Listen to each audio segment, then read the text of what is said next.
It's Thursday, March 19th. You have to kind of live within means, and I can't get groceries because my bills are too high and they're still rising. Saskatchewan reports an $819 million deficit for 2026. Today on the SHA website, we have over 100 unfilled nurse practitioner positions. So, of course, this government cannot recruit and retain healthcare workers, and they'll continue to not be able to do that. In terms of spending, most of Saskatchewan's budget is going to healthcare. The NDP says it's still not enough. I was kind of in a lull between sports at one point, and a friend at the gym told me I'd probably be good at it, so I just signed up on a whim, and I just kept doing well, so I just kept having opportunities, and now I'm here. And from Saskatchewan, recently crowned world's strongest firefighter. Stay with us, Saskatchewan. Your morning starts right now.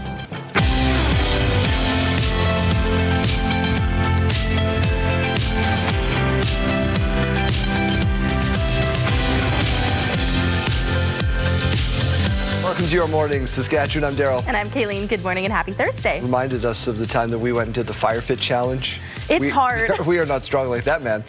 We are not. I mean, I feel like since then, though, you've picked up on the Peloton. Yeah. I go to the gym more. Right. So we could do a little better. Maybe do a little bit better if we did the fire fit contest. Now, we're not anywhere close to the producer Nathan's just thinking about it and breaking a sweat right now. Yeah, exactly. It's hard. It's really hard. We got a busy show for you. The NDP leader is going to be on set at 6:30. The premier at 7:40. We got full budget breakdown. That's where we begin in news this morning. In wake of the large budget deficit trends across the country, Saskatchewan releasing its numbers yesterday. The premier had already warned of a deficit, but the question was how big? Alison Bamford reports.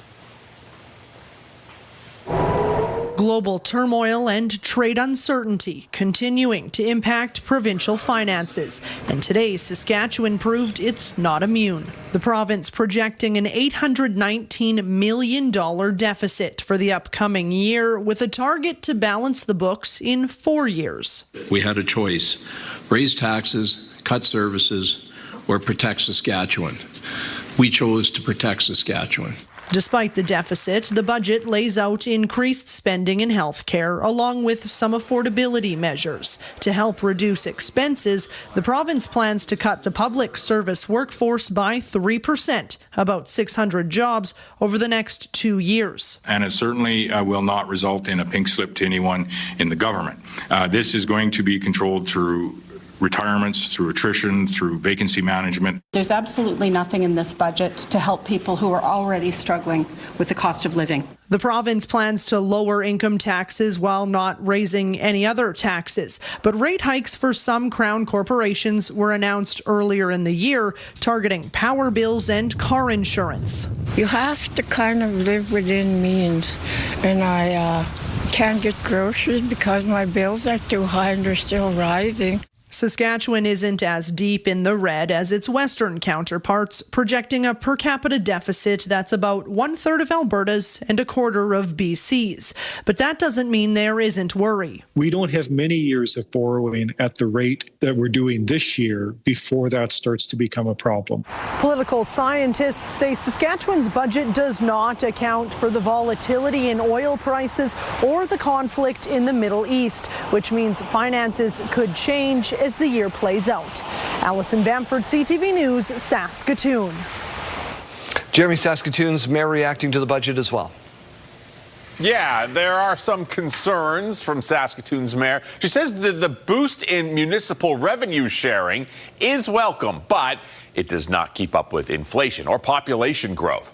The provincial budget, it sets aside $392.4 million for municipal revenue sharing. That is up 8% from last year.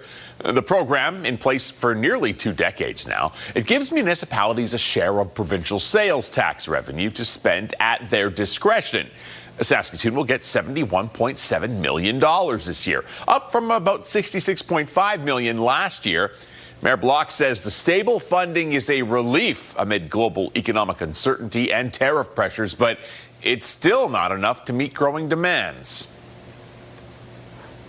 For us to be successful as a city, we're going to have to figure out other ways to have a fiscal framework that is not just dependent on our province, but also federally, to ensure that we can deliver for the residents of our city and for cities really right across Canada. The Bloc says Saskatoon, like many cities, is looking for new ways to keep up with growing demand without putting more pressure on property taxes. The Saskatoon Fire Department speaking more about the challenges they have been facing from lithium-ion battery fires following a fire sparked by a faulty battery that caused significant damage. No injuries were reported at Bolt Mobile's Battery Boys location in Saskatoon, but the blaze had fire crews on scene for 16 hours. The deputy chief says lithium-ion battery fires are becoming more common, and best practices for fire crews working to extinguish battery fires are frequently evolving. Any research on lithium-ion batteries fire, you'll see the trend that's going on around the world. So that's why we're, when we talk about it, use the correct battery, use the correct charger, make sure the battery's in good shape. If there's any issues, don't charge it and take it to an authorized service center. The total estimated damages for this particular fire, $1.5 million. Well, Daryl, CTV News has confirmed charges against the self-proclaimed Queen of Canada. They've been stayed by the Crown. That's right. Romana Didelot was supposed to make a court appearance in Swift Current yesterday. Documents show Didelot's charges, including one count of failing to comply with undertaking conditions and one count of intimidating a justice system participant, were stayed by the Crown.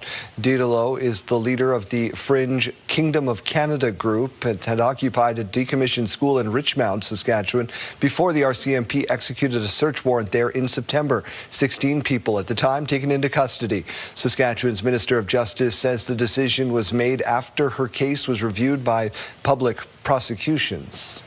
U.S. intelligence leaders have now been grilled on how imminent the threat from Iran was before the war began. Assessment of the intelligence community that there was a, quote, imminent nuclear threat posed by the Iranian regime, yes or no? Senator, the only person who can determine what is and is not an imminent threat is the president. False. Trump's intelligence director, Tulsi Gabbard, says it's not her job to determine what is an imminent threat. It comes as her chief of staff, Joe Kent, just resigned in protest, suggesting U.S. President Donald Trump was duped into war, blaming Israel. Things have returned to normal this morning at Montreal's International Airport after all flights were grounded. The situation unfolded yesterday afternoon when fighter jets escorted 2 international flights bound for the city. It happened after the discovery of a suspicious package on their incoming flight. 2 runways were closed and NAV Canada limited the number of flights coming into the airport for 2 hours.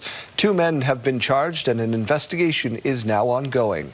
Police in Manitoba and Nova Scotia say they've stopped 2 potential violent attacks on rural schools. The FBI and Interpol monitor a lot of certain chat groups online. They have a lot of ability to grab keywords. Interpol and the FBI alerted the Bridgewater Police Service last Friday to an ongoing online conversation between 2 Canadian youths who live thousands of kilometers away. One is from Nova Scotia, the other Manitoba. The alleged plan was to simultaneously attack their schools, Rivers Collegiate in Manitoba and Parkview Education Centre in Bridgewater. Both have now been arrested, and the Nova Scotia youth is facing charges of conspiracy to commit murder and uttering death threats.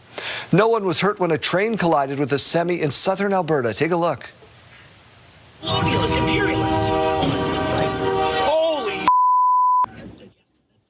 Incredible video. RCMP say the semi stopped at a railway crossing yesterday afternoon. It started driving through the intersection as the train was coming.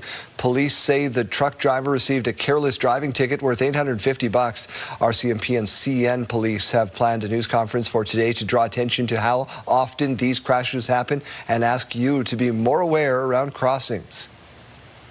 This particular one, my understanding is, was quite open. There's field, it's Tabor-Vauxhall area, so we're not talking a lot of hills or anything.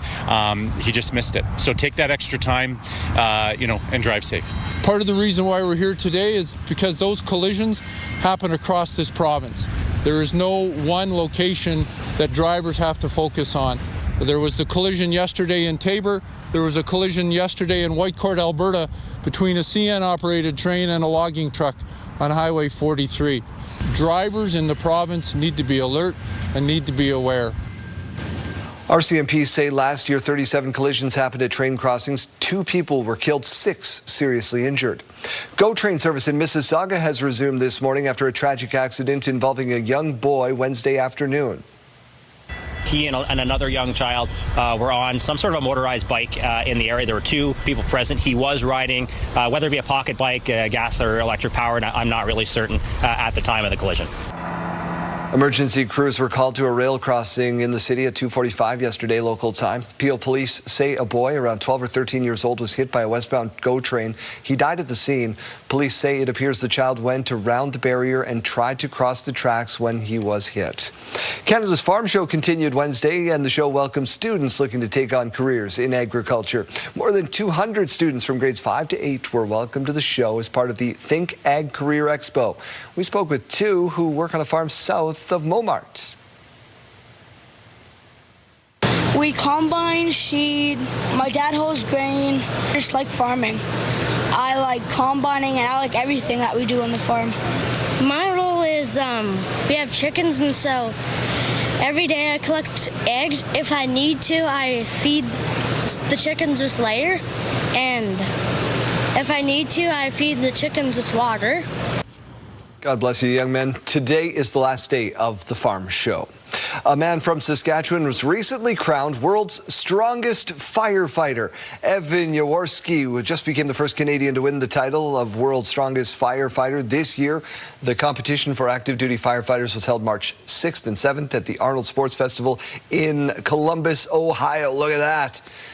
It included more than 100 competitors. Jaworski advanced to the finals after placing first in the lightweight class and completed a total of 9 events over the 2-day course. He first decided to start competing in the strongman events because a friend suggested it. I was kind of in a lull between sports at one point, and a friend at the gym just told me I'd probably be good at it, so I just signed up on a whim, and I just kept doing well, so I just kept having opportunities, and now I'm here.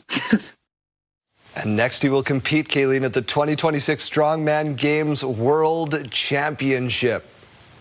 I think we got to try it. I think we could pull. Back to fire fit for us, because I think we need some practice. Yeah, we do.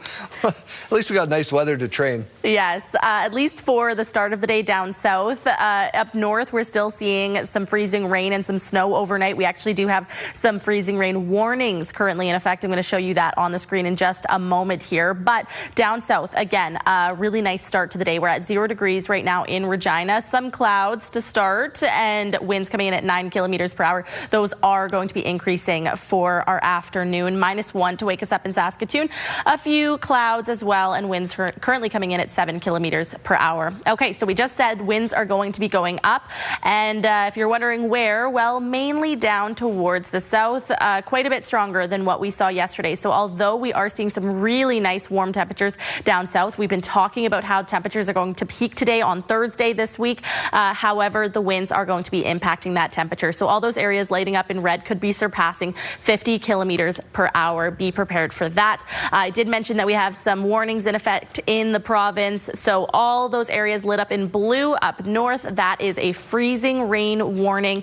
If you want to take a look at where that system is currently at, here it is north of Prince Albert there. The pink colors are currently the freezing rain. All those purple colors stretching across the northern part of the province, that is the snow that is currently coming in. Green, just the regular rain. It's going to be pushing off mainly for the afternoon, other than, again, far up north, still seeing some very light flurries. And then into the evening hours, we do have some more rain coming in from Alberta, impacting areas around Saskatoon. So you're about to see the rain icon around Saskatoon on our screen. Again, it's not going to be for the early afternoon. That's going to be mainly cloudy skies. Late into the evening, though, we're going to be seeing that rain in central Saskatchewan.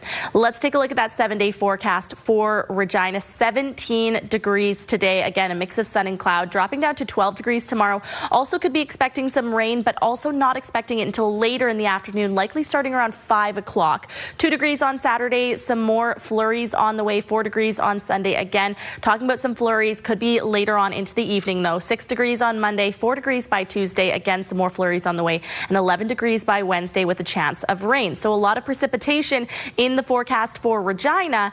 In Saskatoon, we're not seeing a lot of difference there. Again, we're expecting quite a bit of flurries and rain in the next 7 days. 7 degrees today though. Again, rain coming later on into the evening, overnight hours, dropping down to 3 degrees tomorrow with a wintry mix on the way. -4 on Saturday, some more flurries carrying us into Sunday. 1 degree, 0 degrees by Monday, -2 on Tuesday, and -1 by Wednesday.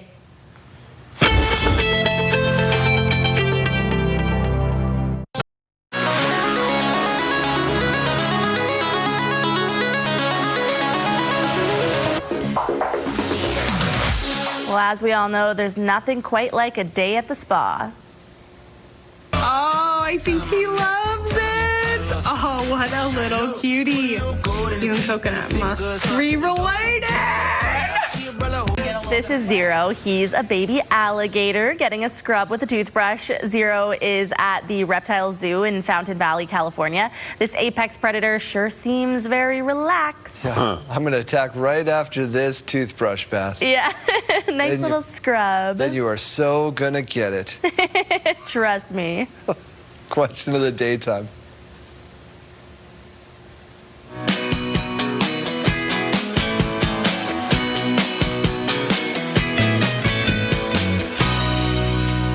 Time for one of those sure signs of spring today. Yeah, Milky Way opening day. Woo. Everyone in Regina loves this day. So of course we have to ask you today, what is the best ice cream flavor? Daryl and I will fight about this. Yep. Go. Yeah, I'm a big proponent of Tiger ice cream. Milky Way, if you're not from the Regina area, it's one of those 50s style ice cream parlors. Tiger ice cream. I think... You know why? Nobody's ever going to steal my ice cream. Nobody's going to ever ask for a spoonful. Not me. Surely not I. A spoonful. I don't mind the orange flavor. It's the black licorice. Okay, Jeremy, break the tie. I like Tiger. Yeah, you like black licorice. Interesting. Okay. Well, not for me. I don't know. Something about the mix with the sherbet. Yeah, it's good. You never know what bite you're going to get. Does this one suck or is this one okay? I like the fruit flavors, but my favorite is cookie dough. What's your favorite, Jeremy? I'm a chocolate peanut butter guy. Rocky Road is a close second. Yeah. Yeah. We need answers from our viewers. I can agree on that one, though. Yeah, we want to hear from you, though. Text your name and your answer to 10400. Standard message rates may apply, or scan that QR code on your screen.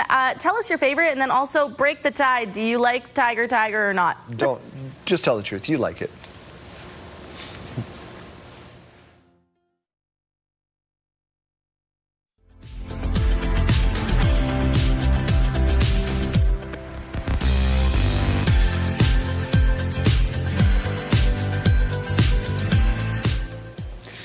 Tomorrow is a big day for Muslims around the world, including those here in Saskatoon. So let's go to Mike Siona now with the details.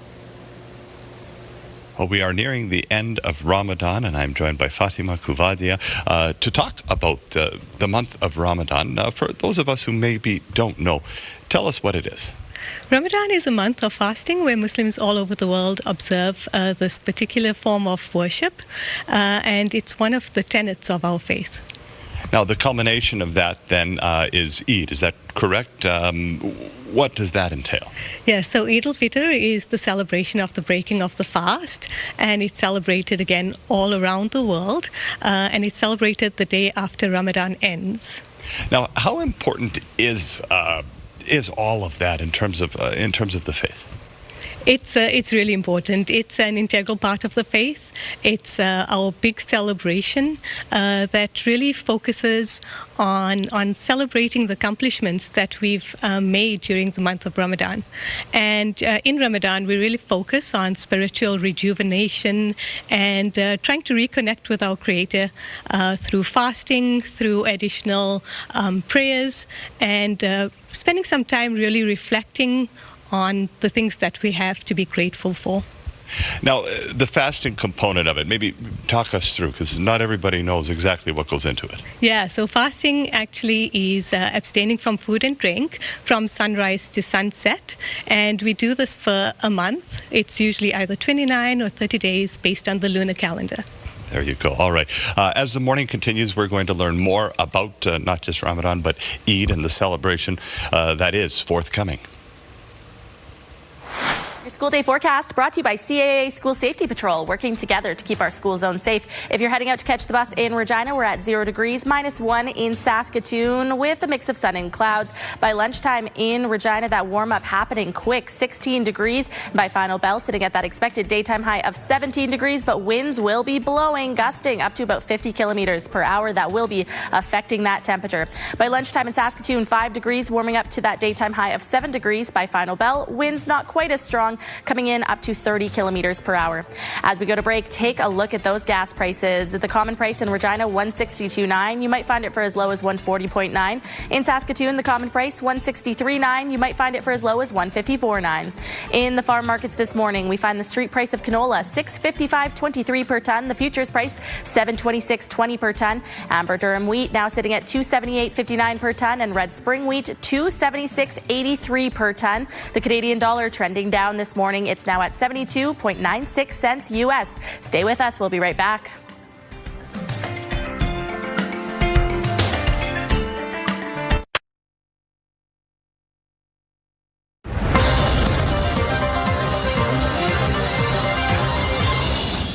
Provincial budget has been released. Let's get some reaction as we welcome in the NDP leader, Carla Beck, to studio this morning. Carla, thank you so much for being here. Busy night, big document to digest. Let's begin with the healthcare portfolio, which is getting more money than it's gotten in recent years. Yeah, well, what we did see was a 0.3% increase over what was actually spent last year, which I think for most people, they understand that things are not going well in healthcare. There's no money there to even cover the contract for many of those healthcare workers who have been really holding the healthcare system together, who've been without a contract for 3 years. I think maybe the most concerning is we see a government that's dusted off a plan that has existed back to 2009 in the province without a real willingness to make those big, bold changes that are needed. And again, less than 1% in new funding this year when compared over to last year. You guys have been campaigning viciously on getting a hospital built in Yorkton. Plans are in this budget. Plans are in this budget. Pre-planning stage, a little bit of a step back from where we were 14 years ago, where there were actually detailed plans that were revealed at a town hall. Step in the right direction, though. Sure, step in the right direction. It's something that's been promised for a very long time. We're going to keep pushing. We're glad to see it in there, but we want to actually see it built and not continue to loop back through the pre-planning stage. Saskatchewan Teachers Federation says they're disappointed with this budget. Education did get a big chunk of the pie, so to speak. Where do you land on this? Well, what we see is when you take into account just increased costs, inflation, and I think that all people are facing in the province right now, and you look at the extra students in the system, this actually leads to a $33 per student cut in the province. And we know that there were already children last year who were being, their parents were being called partway through the year because there simply weren't the services needed in the system. Budget suggests there's more money for specialized student care. Well, that care, that was negotiated with the teacher's contract. That obligation is there, but what we're seeing is fewer resources for other classrooms. So, this is a government that's never recovered from the budget that they delivered in 2017 for the 2017 budget that decimated the education system, and frankly, they haven't crawled their way back out of that hole since. Speaking of holes, what they have done is pile a whole bunch more debt onto the people of this province, to the point now that we are paying on just servicing that debt 3 times what we're paying for frontline police officers. So this is a fiscal mess admittedly, that this government has dug themselves into. Unfortunately, what we're seeing is the people of the province, whether it's fees or taxes or cuts to the services that they need, who are really paying the price. I'm going to challenge you to say something nice about this budget. There's got to be something in there that you do like. Yes, we did see, of course, terrible wildfire season last year. Recognition of that and a doubling of the volunteer firefighter benefit. I think that was a good gesture, and certainly, you know, in terms of what people are paying for gas and everything else, it's something that I'm sure that those dedicated firefighters can use. I know you guys have a busy day. You're going to get back to the legislature for sitting today, so thank you for spending a couple of minutes with us this morning. We'll do this again very soon. Yeah, thanks. Carla Thanks for Beck having is me. the leader of the NDP. The Premier will be on set coming up this morning at 7:40.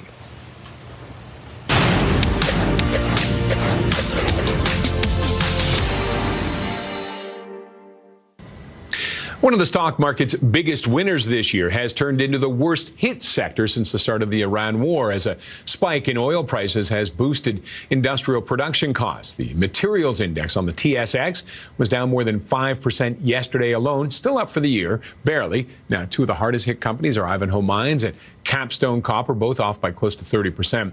South of the border, the S&P 500 materials index is down 10% in the last 3 weeks.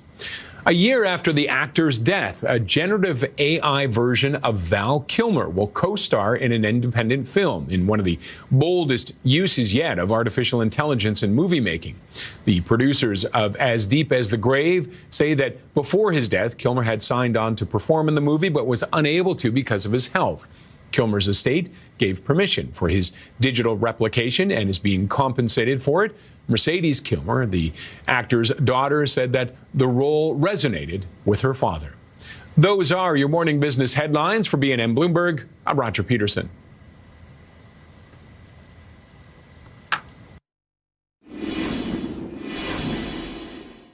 All right, didn't expect that. Hi, Kayleen. Hi, Daryl. Do you want to talk about the weather?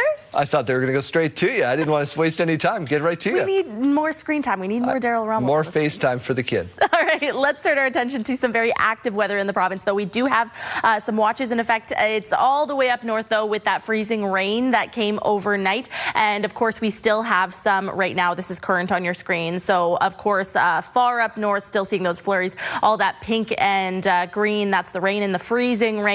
Drive very carefully out there this morning. Now, into the afternoon hours, we do have snow still falling way up north.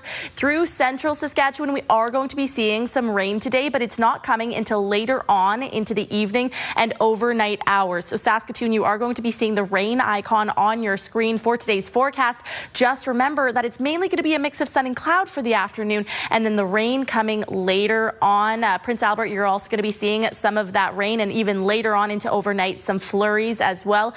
Areas just east of Saskatoon also going to be seeing that rain before it goes off into Manitoba. Some more rain on the way for tomorrow as well. Regina going to be seeing it late into the afternoon and evening hours.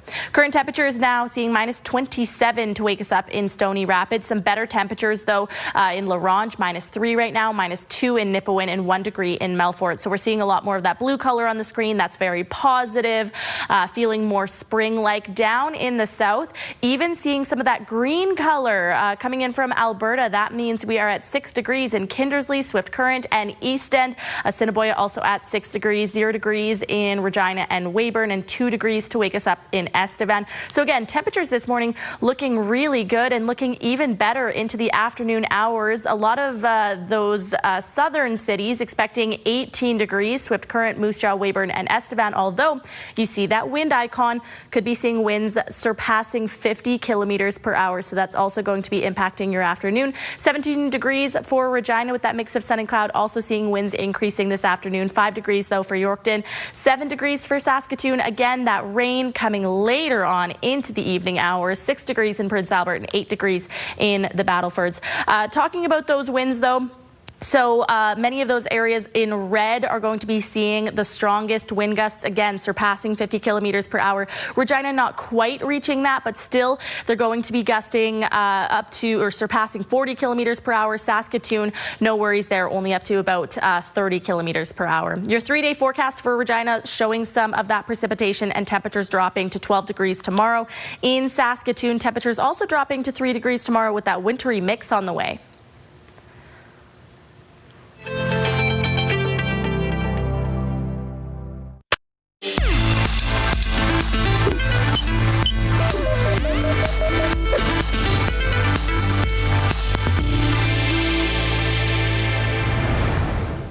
The University of Calgary will share $20 million from the federal government to study genomics.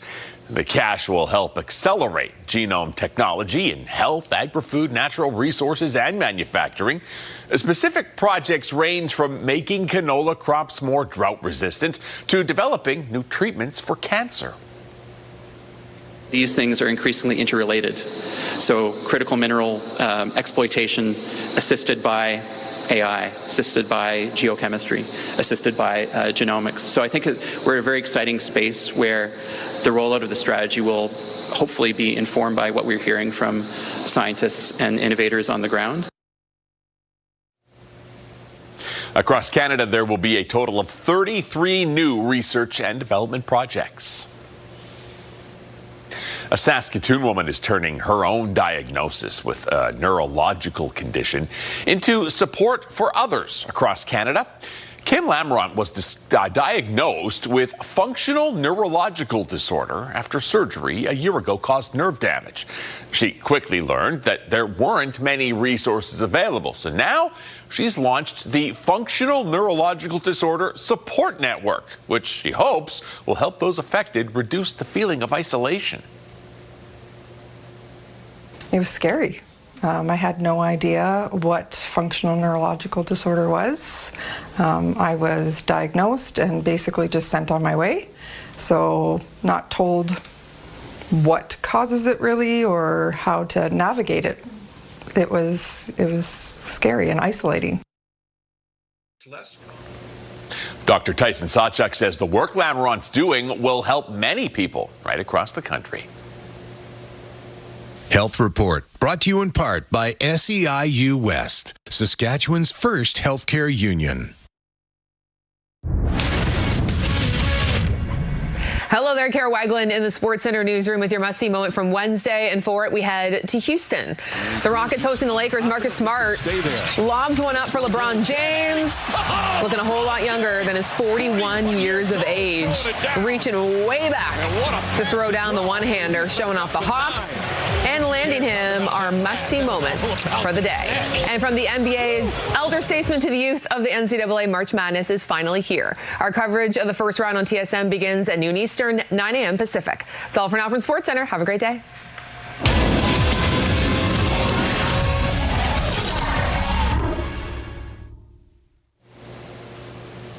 It's that time of year when we're looking for those sure signs of spring, and in Regina, we have one of the surest. It is the official opening of the 50s-style ice cream stand, Milky Way, and that is where we find Arden Lloyd this morning. Tough assignment, Arden. It is quite the tough assignment. I had to wait a whole 157 days since Milky Way has last been open, owned by the Bolt family. It's celebrating their 70th year of operation, the landmark, the Milky Way. But how long, Anne, has this been in the family? For 45 years now.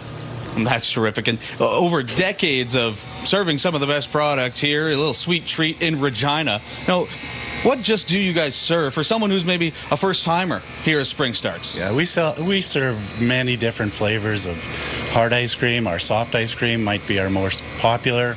Everybody wonders and loves our flavors of the day, so we have many different flavors that we change all the time. Little secret today, pistachio is our first flavor of the day, so that's a very popular one for our customers.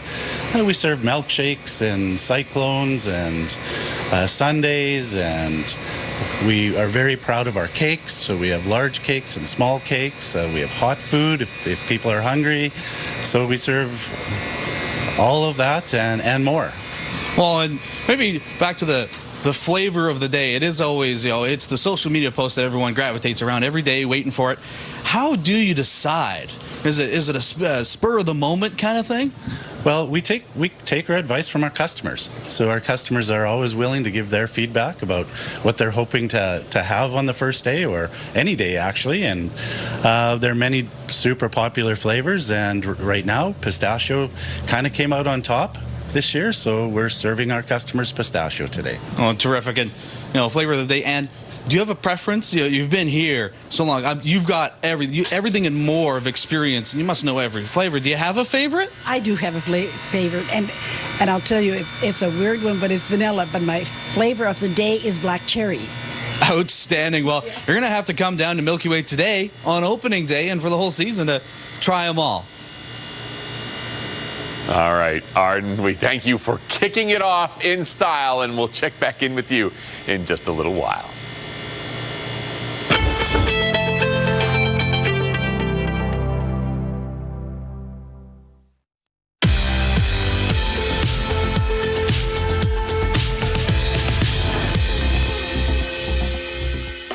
It's March 19th, and we have these milestones to share with you. We'll start off with a big happy birthday going out to Lorianne. We hope you have a great day. Lots of love from your husband, George, and the boys. Also celebrating is Diane. Your brother and sister-in-law sent in this photo to send you all the love in the world today and to say they hope your day is just as amazing as you are. Enjoy. Turning 9 years old today is Jackson. Happy birthday to you, with love from your cookum, papa, and the rest of your family. And finally, Lionel is celebrating a very special birthday today. Drop by his shop for some cake and coffee today and to wish him a great day. Enjoy, Lionel. Happy birthday. Milestones, brought to you by Harbor Landing Village, an award-winning senior care and living community in Regina. If you have a milestone coming up, send us an email to yourmorningsaskatchewan@ctv.ca or simply scan that QR code on your screen. Please send those in at least one day in advance.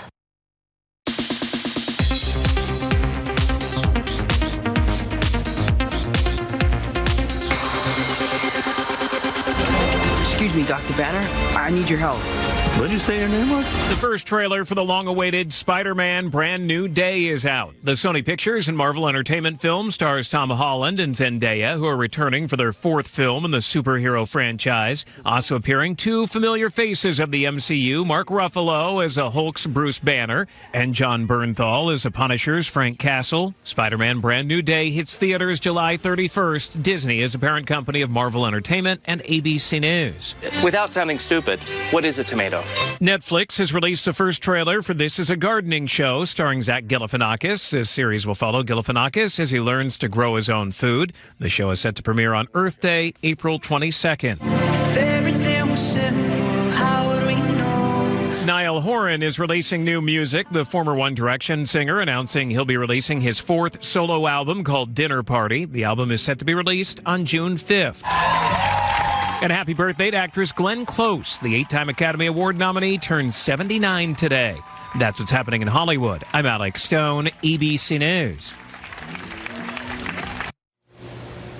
Saskatchewan's 2026 budget arrived yesterday, and it comes as cost of living continues to soar. It's most notable right now at the pumps and at the grocery store. So, will residents get any relief in this budget? Donovan Mace breaks it down for us. No new taxes are coming to Saskatchewan in 2026. Our government is keeping every one of the affordability commitments we made. This budget comes as Saskatchewan struggles with rising costs. Prices at the pump and the till continue to increase, and the NDP believes tangible measures like suspending the provincial fuel tax is low-hanging fruit left on the vine. It would offer some relief and a signal to people that maybe, just maybe, this government understood. While taxes are staying the same, several fees are increasing, including power rates, auto insurance, and licensing fees, even the cost to get a fishing license. Critics say there is too much spending and not enough support for affordability. We've seen a government that talks a lot about making life more affordable for Saskatchewanians, and they've done that in the past, but they failed to adequately do that in this budget while increasing the debt and increasing costs. And still, residents are looking for relief. You have to kind of live within means, and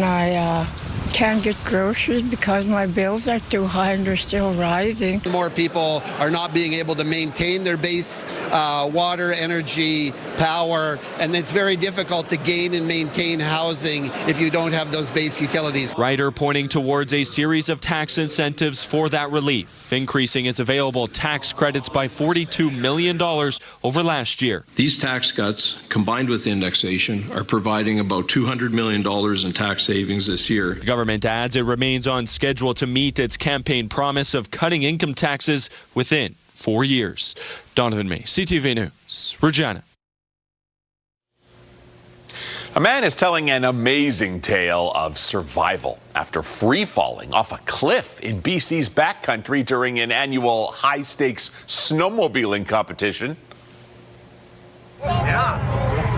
Oh my God. A video captured by other snowmobilers shows the man falling hundreds of meters and then landing on the snow with his snowmobile at his side. It happened on the weekend at the Big Iron Shootout in Revelstoke, an event where riders tackle steep chutes up the mountain using high-powered sleds, followed by an extreme descent. Snowmobilers raced to check on the man, who amazingly was not seriously injured, managed to ride off on his damaged sled. Video posted online shows him talking about the close call moments after it happened. And the Saskatoon Blades rode a strong third period to victory last night. 2-on-1 coming into the Brandon end. A shot, save made. Big rebound, shot by Wilson. He scores! The Blades scored 3 in the third to help lift them to a 6-3 win over the Brandon Wheat Kings last night. Saskatoon now 3 points back of Brandon for 5th in the WHL East with 2 games to go.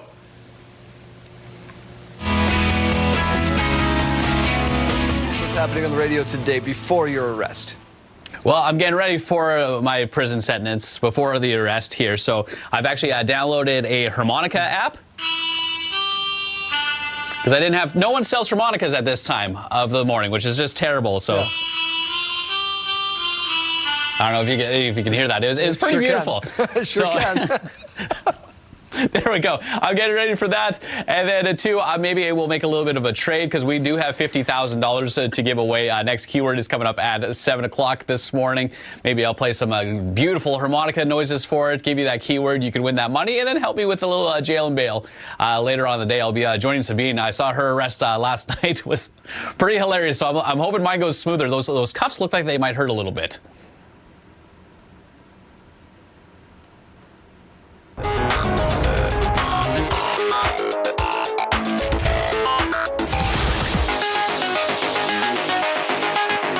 Sidebar, a lot of people traveling, a lot to show you, including where your luggage goes after you check in.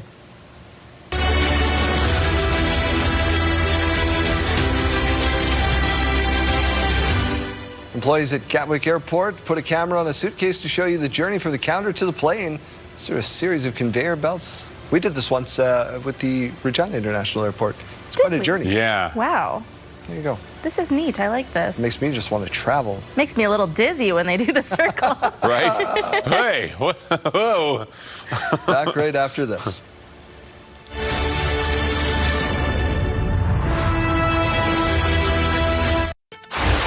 It's Thursday, March 19th. You have to kind of live within means, and I can't get groceries because my bills are too high and they're still rising.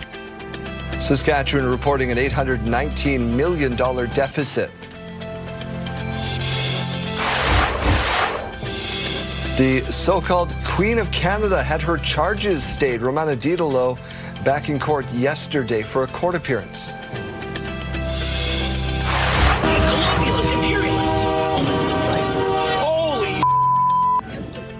Shocking moment. No one seriously hurt after a train collided with a semi-trailer on a rail crossing near Taber, Alberta. Stay with us, Saskatchewan. Your morning starts right now.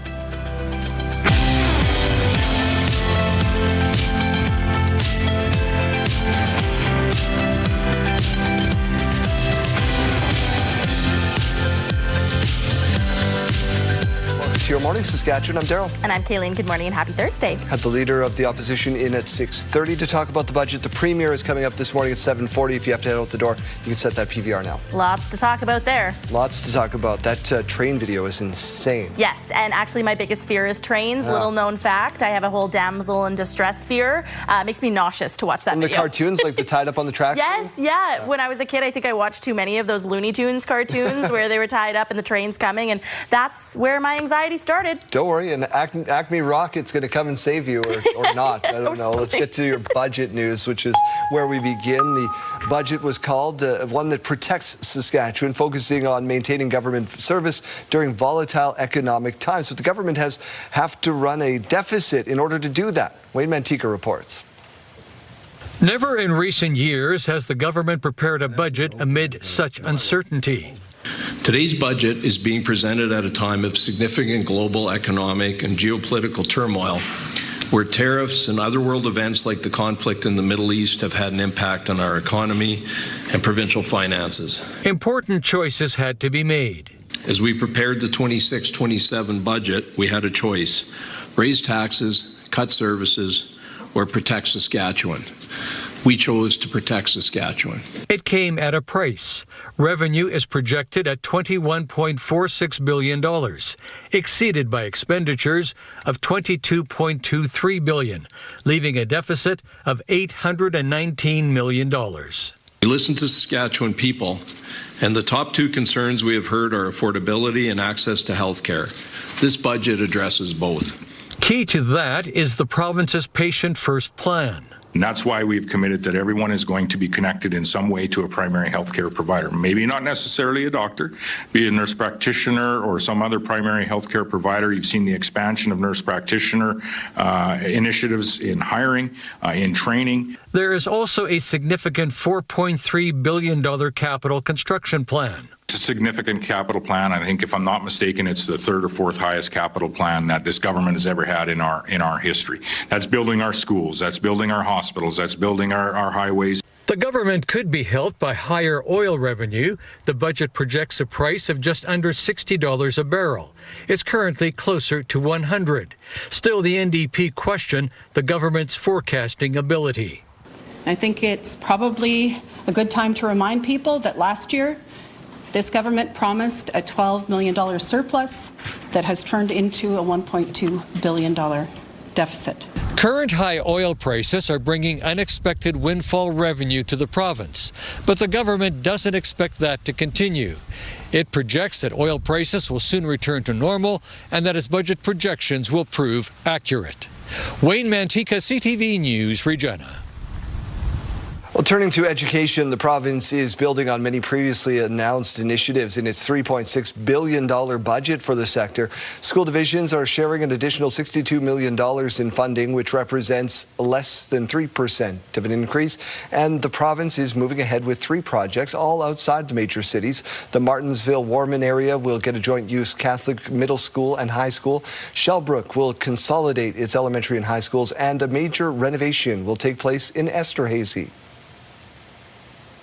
With previous increases over the past 2 years in previous budgets of 8.8% and 8.4%, we're looking at about a 20%, approximate 20% increase to school operating in the past 3 years. I think it's pretty terrible, honestly. It leaves students completely out. There is nothing in there that is going to protect their classrooms or support them going into the future. After years of reform and added regulation in the wake of criminal convictions, private schools in Saskatchewan will not be getting any additional funding. The $23 million is the same as last year's budget based on lower than expected enrollment. We'll also hear from the STF president coming up at 8:40 this morning. Saskatoon's mayor is reacting as well, Jeremy. Yeah, Daryl, Saskatoon's Mayor Cynthia Block says a boost, in municipal revenue sharing in this year's budget is welcome, but it doesn't keep up with inflation or population growth. So the provincial budget sets aside $392.4 million for municipal revenue sharing. That's up 8% from last year. The program's been in place for nearly 2 decades, and it gives municipalities a share of provincial sales tax revenue to spend at their discretion. Saskatoon will get $71.7 million this year. That's up from about 66.5 last year. Mayor Block says the stable funding is a relief amid global economic uncertainty and tariff pressures, but it's still not enough to meet growing demands. For us to be successful as a city, we're going to have to figure out other ways to have a fiscal framework that is not just dependent on our province, but also federally, to ensure that we can deliver for the residents of our city and for cities really right across Canada.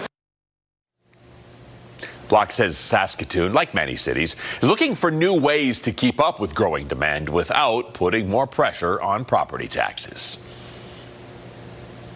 In other news, the Saskatoon Fire Department speaking more about the challenges they face from lithium-ion battery fires, following a fire that sparked by a faulty battery that caused significant damage. No injuries were reported at Bolt Mobile's Battery Boys location, but the blaze had fire crews on the scene for 16 hours.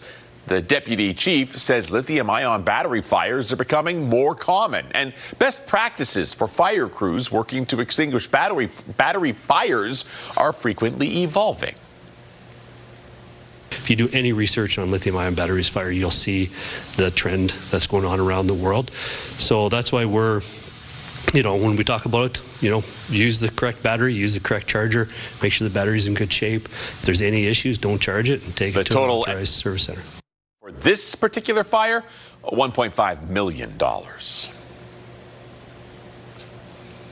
Well, Daryl, charges against the self-proclaimed Queen of Canada have been stayed. Yeah, she was supposed to be in court in Swift Current yesterday. Documents now show Didelot's charges include one count of failing to comply with undertaking conditions and one count of intimidating a justice system participant, where were also stayed by the Crown. Romana Didelot is the leader of that fringe Kingdom of Canada group that had occupied a decommissioned school in Richmond, Saskatchewan, before the RCMP executed a search warrant there in September. 16 people were taken into custody. Saskatchewan's Minister of Justice says the decision was made after her case was reviewed by the Public Prosecution's Office. No one was injured when a train collided with a semi in southern Alberta. Stop what you're doing and look at this. Colonialist, imperialist. Unless you're Kayleen, then don't look. You got a fear of trains. The RCMP says that the semi-truck had stopped at a railway crossing yesterday afternoon, started driving through the intersection as the train was coming. Police said the driver received careless driving tickets worth $850. This particular one, my understanding is, was quite open. There's field, it's Tabor-Vauxhall area, so we're not talking a lot of hills or anything. He just missed it. So take that extra time, and drive safe. Part of the reason why we're here today is because those collisions happen across this province. There is no one location that drivers have to focus on. There was the collision yesterday in Tabor. There was a collision yesterday in Whitecourt, Alberta, between a CN-operated train and a logging truck on Highway 43. Drivers in the province need to be alert and need to be aware. RCMP say last year 37 collisions happened at railway crossings. 2 people were killed, 6 people seriously injured. Banff National Park continues to see an increase in people visiting, and it's no surprise why. I've been to Switzerland, I've been to Italy. This tops everything. It's just the mountains, it feels like bigger than life. But Parks Canada Forum in Banff is looking to manage the tourism surge. The mayor of Banff highlighted the need to prevent traffic congestion. The hope is that paid parking at the base of the Sulphur Mountain gondola, as hot pools, is starting to deter people in May when that starts. Transportation is out of control, apparently. More than 4 million people visit Banff National Park each and every year. Saskatoon Blades rode a strong third period to victory last night. 2-on-1 coming into the Brandon end. A shot, save made. Big rebound, shot by Olsen. He scores! Blades rode a strong third period, 3 goals to win 6-3 last night. They're now 5th place in the East. Let's get to the Weather Center. Join Kayleen Sawatsky, who's standing by with another warm day on tap. Yeah, so I thought we'd start by looking at some hot and cold spots in the province and across the country because there's quite a discrepancy in temperatures this morning. So let's start by looking at those. The hot spot this morning in Saskatchewan is Maple Creek, 14.3 degrees already. Again, it is only 7:10 in the morning and we're at 14.3 degrees there. The Saskatchewan cold spot is Stony Rapids at minus 26.6. The Canadian hot spot, Osoyoos, BC, 16.1 degrees. And the Canadian cold spot is Thompson River. That's in the Northwest Territories. And we're at minus 46.6 degrees there. So quite a difference. Let's take a look at everything in between here in Saskatchewan. Minus 28 to wake us up in Stony Rapids. Minus 23 in La Ronge. Minus 2 in Nipawin. Minus 1 in Melfort. Down in the south, 7 degrees already in Moose Jaw. 7 degrees in Swift Current and 5 degrees in Assiniboia. 2 degrees to wake us up in Weyburn and Estevan. Later on into the afternoon hours, we are going to continue seeing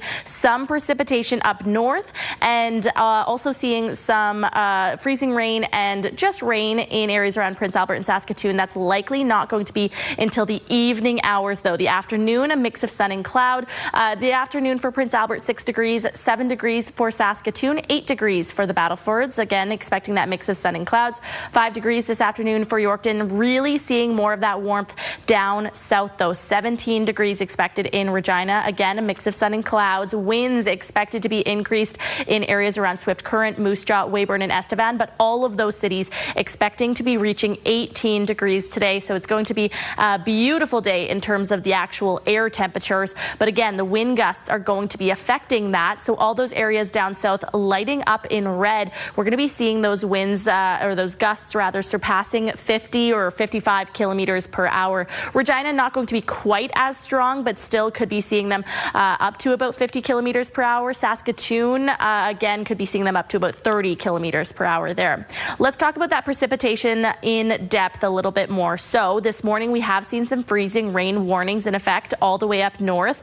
Now that's the pink color that you're seeing on your screen. So we do have some currently falling. Also that purple color indicating some flurries this morning.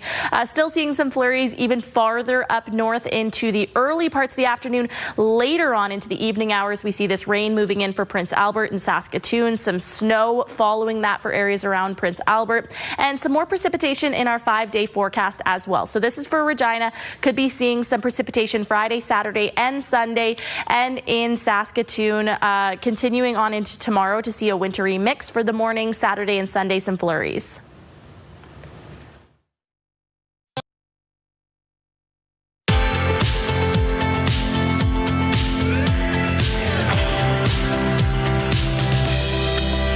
All right, let's take a look at our rural forecast for the day. Seeing a lot of positive temperatures even in northern and central Saskatchewan today. Also seeing some precipitation though. Spiritwood with some rain later on. 7 degrees for Watchus as well.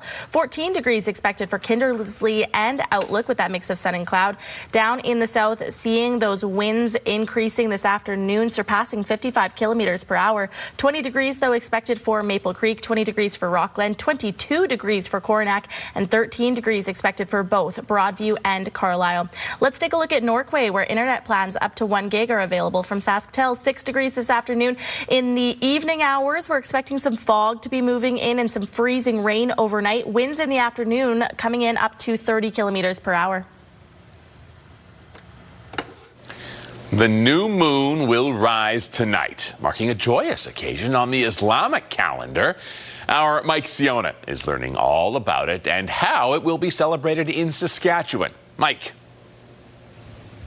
Well, we are here with Fatima Kuvadia learning all about the end of the month of Ramadan and the celebration of Eid, which is going to be a joyful one.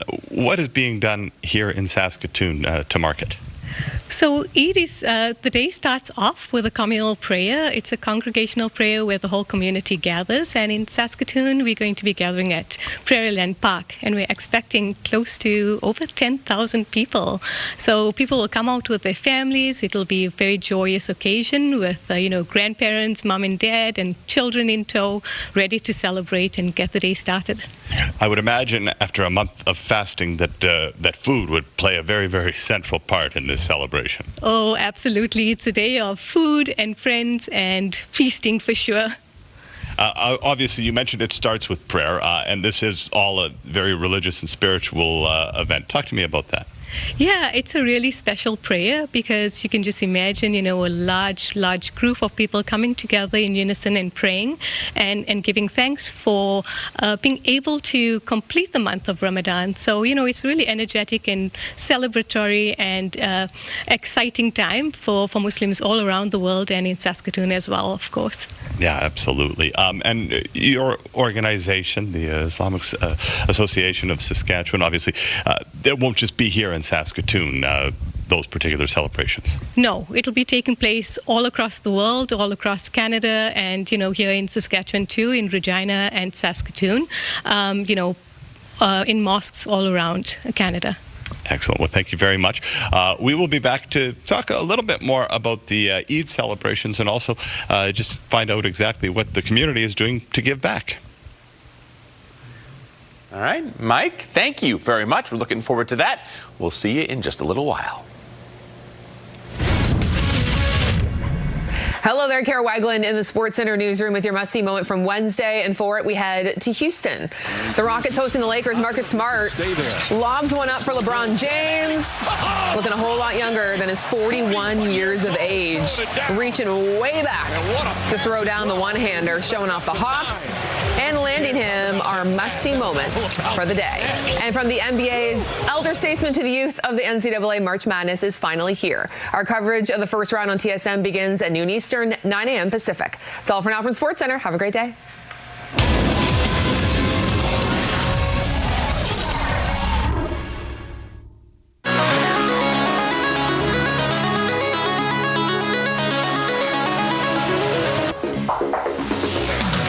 Well, I love sports every day, but here is why I specifically love sports today.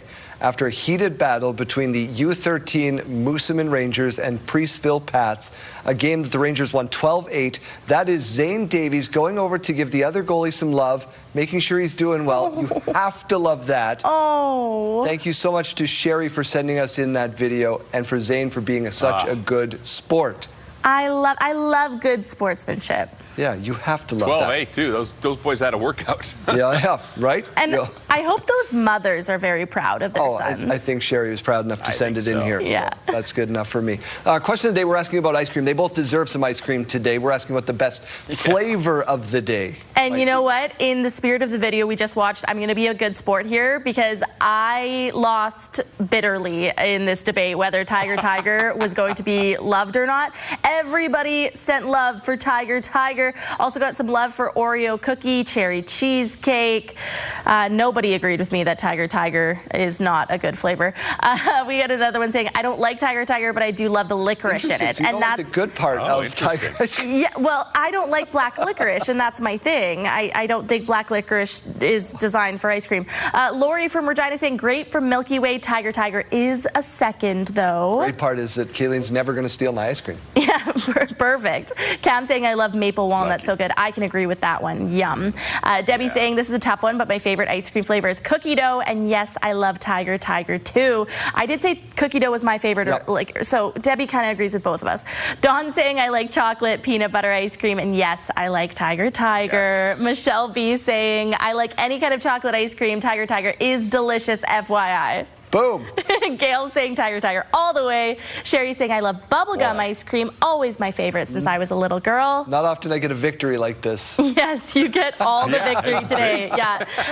Another answer saying I like chocolate fudge brownie and I do love Tiger. Tanya saying my hubby agrees with Daryl about Tiger ice cream. I also like it, but I don't have an actual favorite. I usually just go with what I'm feeling that day. Well, I like mixing it up. If Arden doesn't bring back some Tiger ice cream, I think he's unemployed. Heather saying Tiger, and then Michelle on X saying love potion number 31 from Baskin Robbins. So it's a seasonal flavor. It's for Valentine's. It's a combination of white chocolate and raspberry flavored ice cream, a thick raspberry swirl. Doesn't that sound delicious with chocolate chips? You know what the best kind of ice cream is? Oh, yeah. Free, that's right. Best kind. Morning mysteries after this.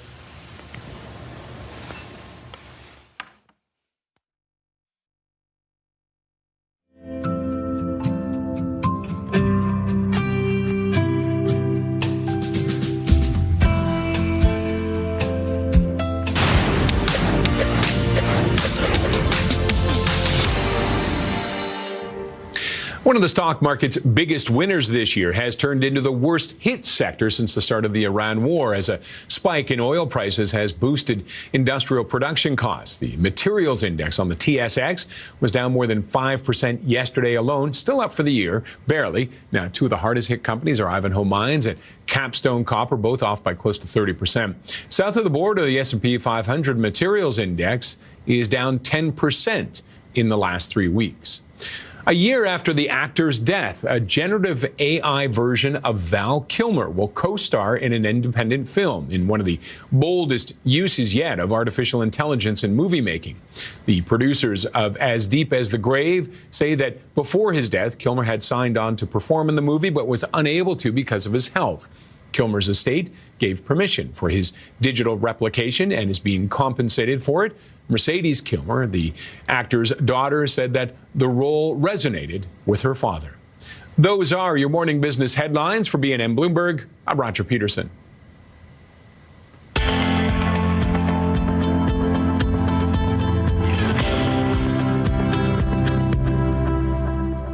Morning mystery. 3 clues. You can play along at home. Let's get to clue number 1. It is what is it? A thing? A person? A place? Nobody told us. Made famous in the 70s by David Bowie with his Ziggy Stardust look. Oh, I don't know that. I already know it. You don't know No, I don't know that, no. Okay. I saw a t-shirt yesterday with him on it. Beastie Boys song lyrics describe it as number 1 on the side and don't touch the back. Number 6 on the top and don't cut it whack, Jack. Also referred to as a Kentucky waterfall, Mississippi mudflap, Tennessee top hat, beaver paddle, achy breaky, big mistakey. Did any of those achy breaky? Maybe. You know?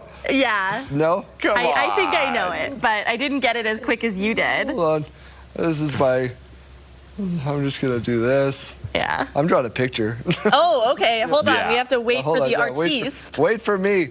Okay, Daryl. Okay, it's a bad human too. Look at business in the front, party in the back. Does that even look like a person? That's horrible. That's horrible. Get that off the screen. Of a man. I think that's more known as a skullet right there. The answer is a mullet. There's no business in the front.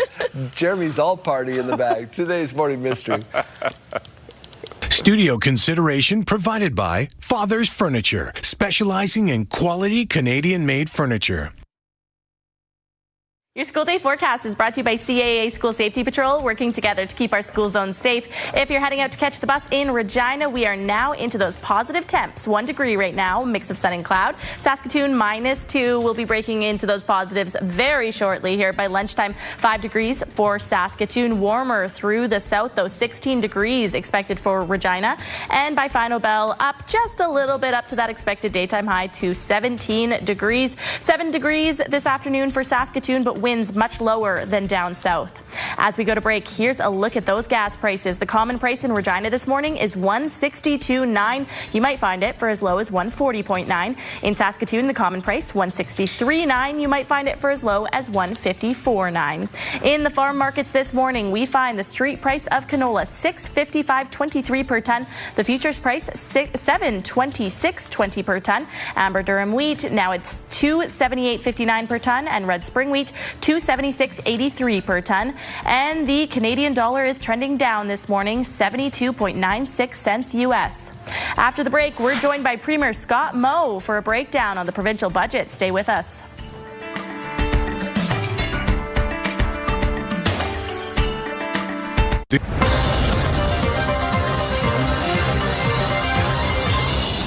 Guest needs no introduction, but I'll give him one anyway. It's the Premier of our fine province, Scott Moe, who's here to talk about the budget that was released yesterday. It is a deficit budget. Scott, it is one that you have called one that will protect Saskatchewan citizens. Why frame it that way?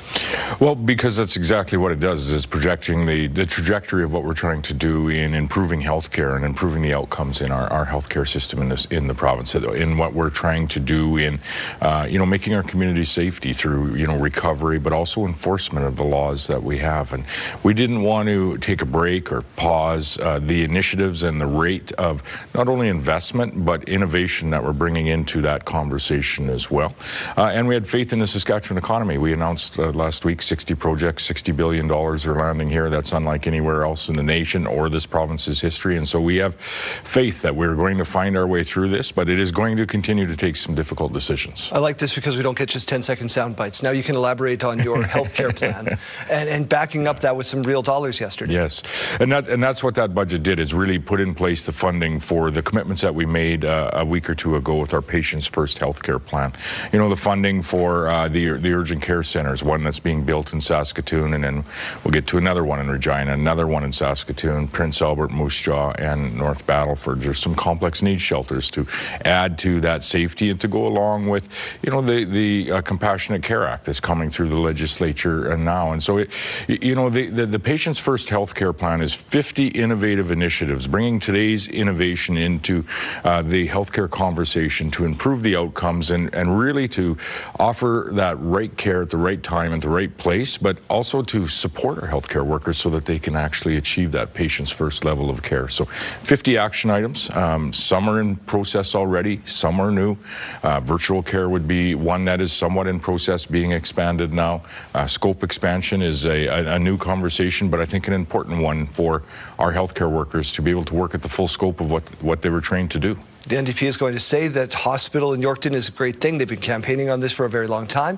But who is going to work in these facilities? How are we attracting doctors and nurses? Well, that is in this budget as well. You saw the funding for the expansion of our Health Human Resource Plan and the change in how we're going to use the Sask Healthcare recruitment agencies to work alongside communities in recruiting people to specific locations across the province. But the training, we're doubling the number of training seats, or 45% increase of the training seats to nurse practitioners, adding another 20 to the College of Medicine for our physicians, and starting to open up, as I say, some of those virtual care options that are going to provide that access to a primary health care provider, which we all want and we hear about it.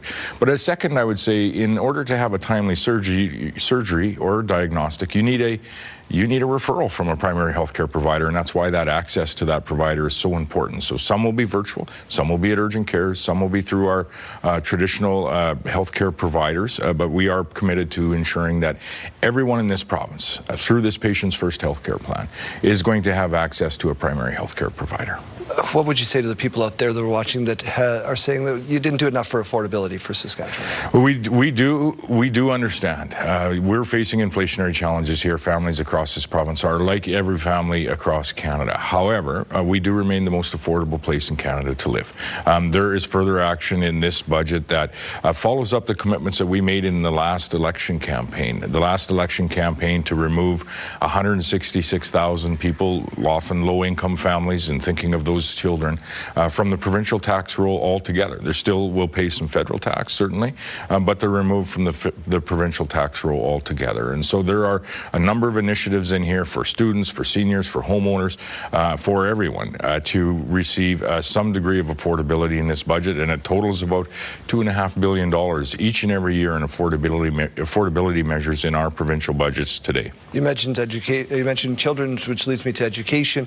Not a big increase there, but we are getting some schools built. We are getting some schools built. There is an increase to the general funding for our K-12 education, and then there's an additional increase, significant increase in adding 50 more specialized support classrooms. And those classrooms, as we know, were part of a broader discussion around how are we actually supporting our children, often with various degrees of complexity that are in our classrooms, to provide the best opportunity for that child to succeed, but also ensuring that the classroom environment is an environment where all the students can succeed as well. So continuing with our outbuild of those specialized support classrooms, which the folks that I have talked to, the educators that I have talked to across the provinces, say that they are working and working very well, and we need to continue that outbuild. Why are we so successful in attracting business? I mean, there's an AI data center that Bell Canada owns, which is our whole subsidiary owner. Why are we attracting all of these businesses? What are they seeing in Saskatchewan? Yeah, well, you're seeing mine sites, multiple mines being approved through federal and provincial processes, ag value-added facilities. The data center's a big one, one of the top in fact, of the top three largest investments in Canada, 2 of them are in Saskatchewan right now, which I think really speaks to the investment environment that we have, the the world is looking to Saskatchewan to make their investments where they can. And I would say it's one, because of the broader investment environment, but two, because of the people. We have some of the most innovative, hardworking, diligent people in the world. And I see that when I travel. And I think other areas of the world, now that we've been out and be able to show our wares, whether it's through our trade offices and the trade missions that we do, there are industries around the world that are looking to Saskatchewan because, one, it's a good investment environment, two, it has products that provide food and energy security, and three, it has a very willing and able and innovative and honest and a workforce that has just integrity like we see nowhere else on earth. Well, I could do this all day, but we've run a lot of time. Thank you for this. Thank you, Daryl. Time now for a look outside. It's a beautiful start to the day in central and southern Saskatchewan, but northern Saskatchewan, we are waking up to some freezing rain warnings currently in effect, so take it slow out there. We saw that freezing rain falling all throughout the night. 1 degree right now to wake us up in the Queen City with a mix of sun and cloud. Winds right now are low. Those are going to be increasing into the afternoon across the board, but really increasing down close to the U.S. border. -2 to wake us up in Saskatoon. We have been seeing the clouds increasing in the past few minutes and winds to start your day at 9 kilometers per hour. But as I mentioned, they are going to be increasing quite a bit down south into the afternoon hours. All those areas lighting up in red on your screen could be seeing winds approaching about 60 kilometers per hour. Regina, not going to be seeing them quite as gusty this afternoon, but still it is going to be noticeable this afternoon, especially with those warm temperatures. You're going to want to get outside, but again, you're going to be noticing those winds. Now, we talked about those warnings, all those areas lit up in that light blue color up north.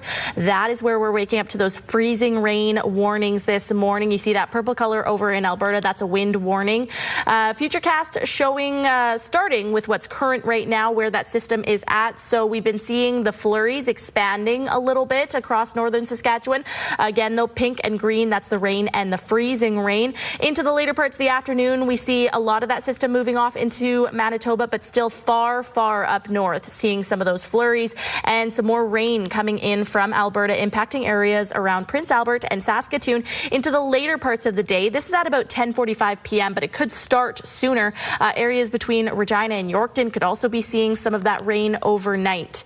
Today's forecast, again, so with some of that precipitation and with those strong wind gusts down south, temperatures, though, above the seasonal average by quite a bit, especially if you're waking up with us from southern Saskatchewan. An improvement actually already to show you in Weyburn and Estevan. It was only a few minutes ago that we were projecting about 18 degrees for those two cities. Now it's looking like it could be getting up to about 19 degrees.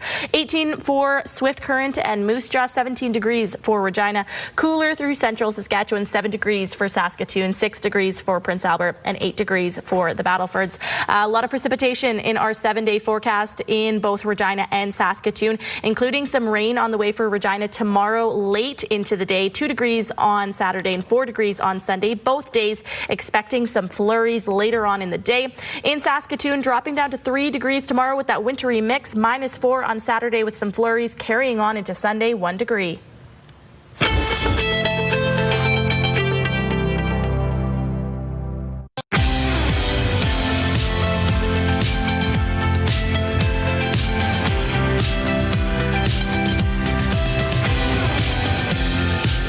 Welcome back to Your Morning. It is 7:43. New attacks on oil and gas facilities in the Middle East are raising major concern in the financial markets, with oil prices spiking again this morning. With the very latest, here's ABC's Patrick Revel. Overnight, a dramatic escalation in attacks on energy facilities in the Middle East, causing oil and gas prices to jump. Qatar reporting multiple fires at the world's largest liquefied natural gas terminal. The Qatari government saying Iranian missiles targeting the terminal. The new escalation triggered by Israel bombing the world's largest gas field in Iran, the South Pars gas field. Iran vowing to retaliate. Trump warning if that were to happen, the US will massively blow up the entirety of the South Pars gas field. Iran has also threatened energy sites in the UAE and Saudi Arabia. The Washington Post reports the Pentagon has now requested another $200 billion for the war. US Central Command says more than 7,800 targets have now been struck in Iran and 120 Iranian ships have been damaged or destroyed. They came into this fight with a lot of weapons. This is why we continue to be as aggressive and assertive as we can against their ballistic missile capability. National Intelligence Director Tulsi Gabbard testified on Capitol Hill yesterday. She was asked whether Iran posed an immediate threat before the US attacked. It is not the intelligence community's responsibility to determine what is and is not an imminent threat. It is precisely your responsibility to determine what constitutes a threat to the United States. The only person who can determine what is and is not an imminent threat is the president. No, you're evading a question because to provide a candid response to the committee would contradict a statement from the White House. The Strait of Hormuz, of course, remains paralyzed, and the longer this war goes on, the greater the economic consequences, and there is no quick end in sight. Patrick Reevell, ABC News, Doha. The 12-person jury overseeing a double murder trial is now deliberating. Judge Michael Tucker gave final instructions to the jury Wednesday morning before sending them to deliberations. Dylan Whitehawk is charged with 2 counts of first-degree murder for the 2019 shooting deaths of Jordan Denton and Keenan Toto. During the 3-week trial, more than 25 witnesses have taken the stand, including first-hand accounts, placing Whitehawk at the scene of the crimes. A Canadian has now been arrested in Mexico, accused in a pair of high-profile murders. The arrest comes after nearly a decade of being on the run. Police in Hamilton, Ontario say Daniel Tomasetti, who has been the subject of a Canada-wide warrant since 2018, is now in custody, and they're in the process of trying to get him back to the country. He's wanted in the killings of a pair of people. A woman the police say was not the intended target. 2 other men are accused in the killings. One was arrested in 2018. The other was found dead in Mexico 2 years later. A man from Saskatchewan was recently crowned the world's strongest firefighter. Evan Jaworski just became the first Canadian to win the title of world's strongest firefighter. This year, the competition for active duty firefighters was held March 6th and 7th at the Arnold Sports Festival in Columbus, Ohio. I could do that. I just don't want to. It included more than 100 competitors. Jaworski advanced to the finals after placing first in the lightweight class and completed, a total of 9 events over 2 days. He started because a friend said, "You should try this out." I was kind of in a lull between sports at one point, and a friend at the gym told me I'd probably be good at it, so I just signed up on a whim, and I just kept doing well, so I just kept having opportunities, and now I'm here. Jaworski plans to compete at the 2026 Strongman Games World Championship and will be back in action for next year's World's Strongest Firefighter competition. Congratulations, Tim. Now over to another strongman, Jeremy Dodge. That's right. You got it. We're going to throw things over to yet another strongman, Arden Lloyd. He's checking out opening day at Regina's Milky Way ice cream.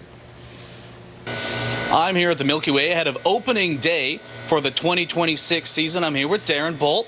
Darren, so many items are specialties of the week, and it's not just ice cream, it's a creation. Who has the imagination to put that together? Well, I will say our rock star general manager, Melissa, who's over here, she's our creative director, and bringing her on has brought so many different options for our customers, and she gets input from our staff and obviously from our family too, but mostly it's staff who tell her, and she decides what's great. And I will say one of my very favorite things she's going to show you right now, and that's a caramel Biscoff parfait. They're just absolutely delicious. You have to try them. Well, let's get over to the in-house production. Melissa, what do you got for us? Okay, this is our salted caramel Biscoff parfait. It's our vanilla soft serve, crushed Biscoff, in-house made salted caramel. So I'm just going to finish it off right. Betcha. Perfect.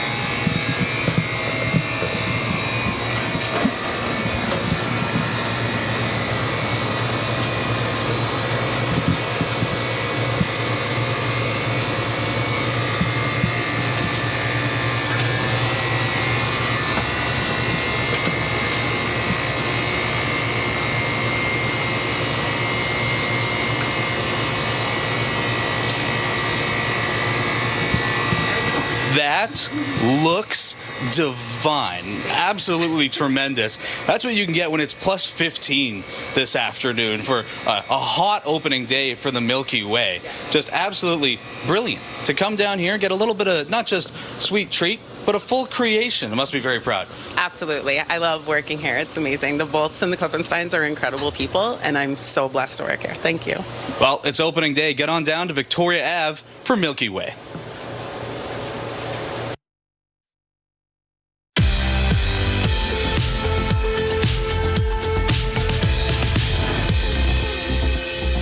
March 19th, and we have these milestones to share with you. We'll start off with a big happy birthday going out to Lori, and we hope you have a great day. Lots of love from your husband, George, and the boys. Also celebrating is Diane. Your brother and sister-in-law sent in this photo to send you all the love in the world today and to say they hope your day is as amazing as you are. Enjoy. Turning 9 years old today is Jackson. Happy birthday to you. Lots of love from your cookum, papa, and the rest of your family. And finally, Lionel is celebrating a very special birthday today. Drop by his shop for cake and a coffee today to wish him a great day. Enjoy, Lionel. Milestones, brought to you by Harbor Landing Village, an award-winning senior care and living community in Regina. If you have a milestone coming up, send us an email to yourmorningsaskatchewan@ctv.ca or simply scan that QR code on your screen. Please send those in at least one day in advance.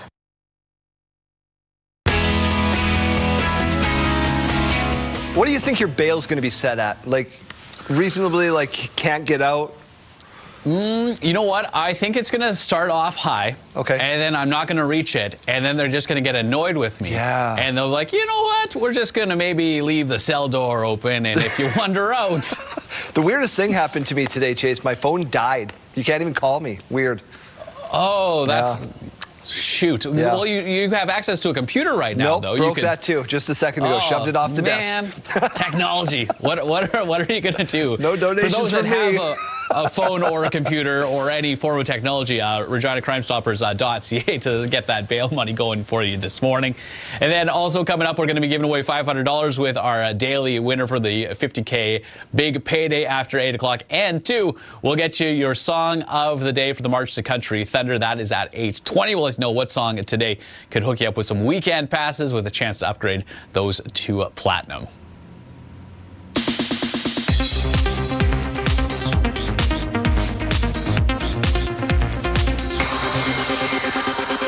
Family means nobody gets left behind or forgotten. Disney hasn't forgotten the billion-dollar success of Lilo and Stitch. It's announced a sequel to the live-action family film is due to arrive in theaters Memorial Day weekend 2028. And a decade after Incredibles 2 soared onto the big screen, Disney has slated Incredibles 3 for June 16th, 2028, 3 weeks after Lilo and Stitch 2. They're the glue that hold communities together. Lionsgate has won a bidding war for Jane Fonda's next movie, The Correspondent, based on Virginia Evans' best-selling novel. The two-time Oscar winner is set to play a retired lawyer and avid letter writer who's forced to deal with a painful chapter of her past. The press were saying Maiden are dead. We have grunge. You see, I've got throat cancer. It's my brother. He could die. We were just up against it.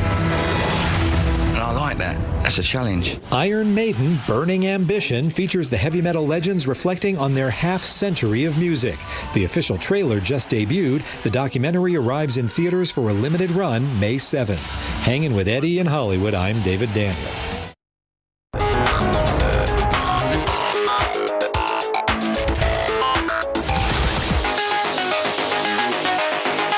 Forrest Keeling. All right, well, this father has high hopes for his baby and is ready for when she becomes famous. Good.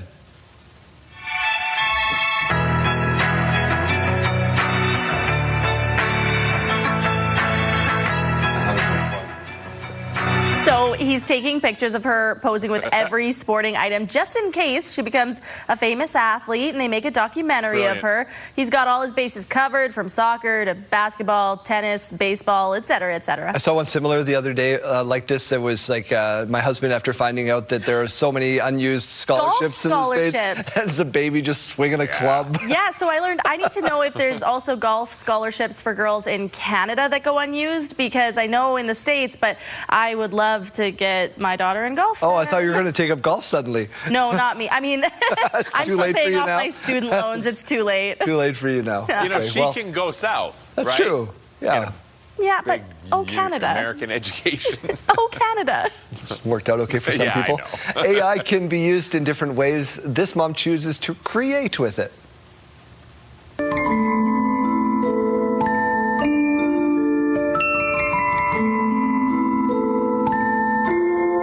Tatiana brought her toddler's drawings to life with artificial intelligence. Our camera operator Ashley has done this. idea. Yes, Ashley does this. Cool. Our camera operator, Ashley, her son Xavier, is a fantastic artist. Truly is, yep. And I love seeing these. Look at that. Comes to life. Wow. I can't draw a stick man. We're back right after this. We all saw the mullet, Daryl. We all saw the mullet. It's true.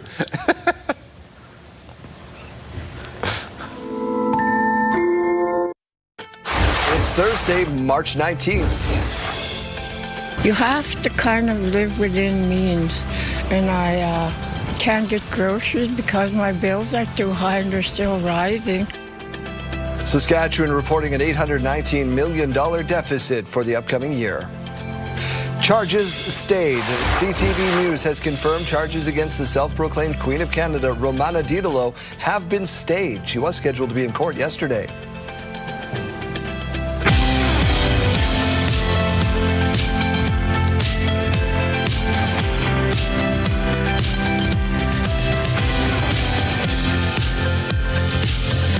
To Your Morning Saskatchewan. I'm Daryl. And I'm Kayleen. Good morning and happy Thursday. We've had a busy show. If you missed our conversations with the NDP leader or the Premier of the province, those are readily available now on our website. The budget isn't the only thing we get to talk about today. Yeah, we're talking about the weather, some freezing rain warnings up north, but really nice temperatures down south with increasing wind gusts. We're going to tan. We're getting our tan on today in the wake of the large budget. Let's get to that in news. The deficit's trending right across the country. Saskatchewan released its numbers yesterday.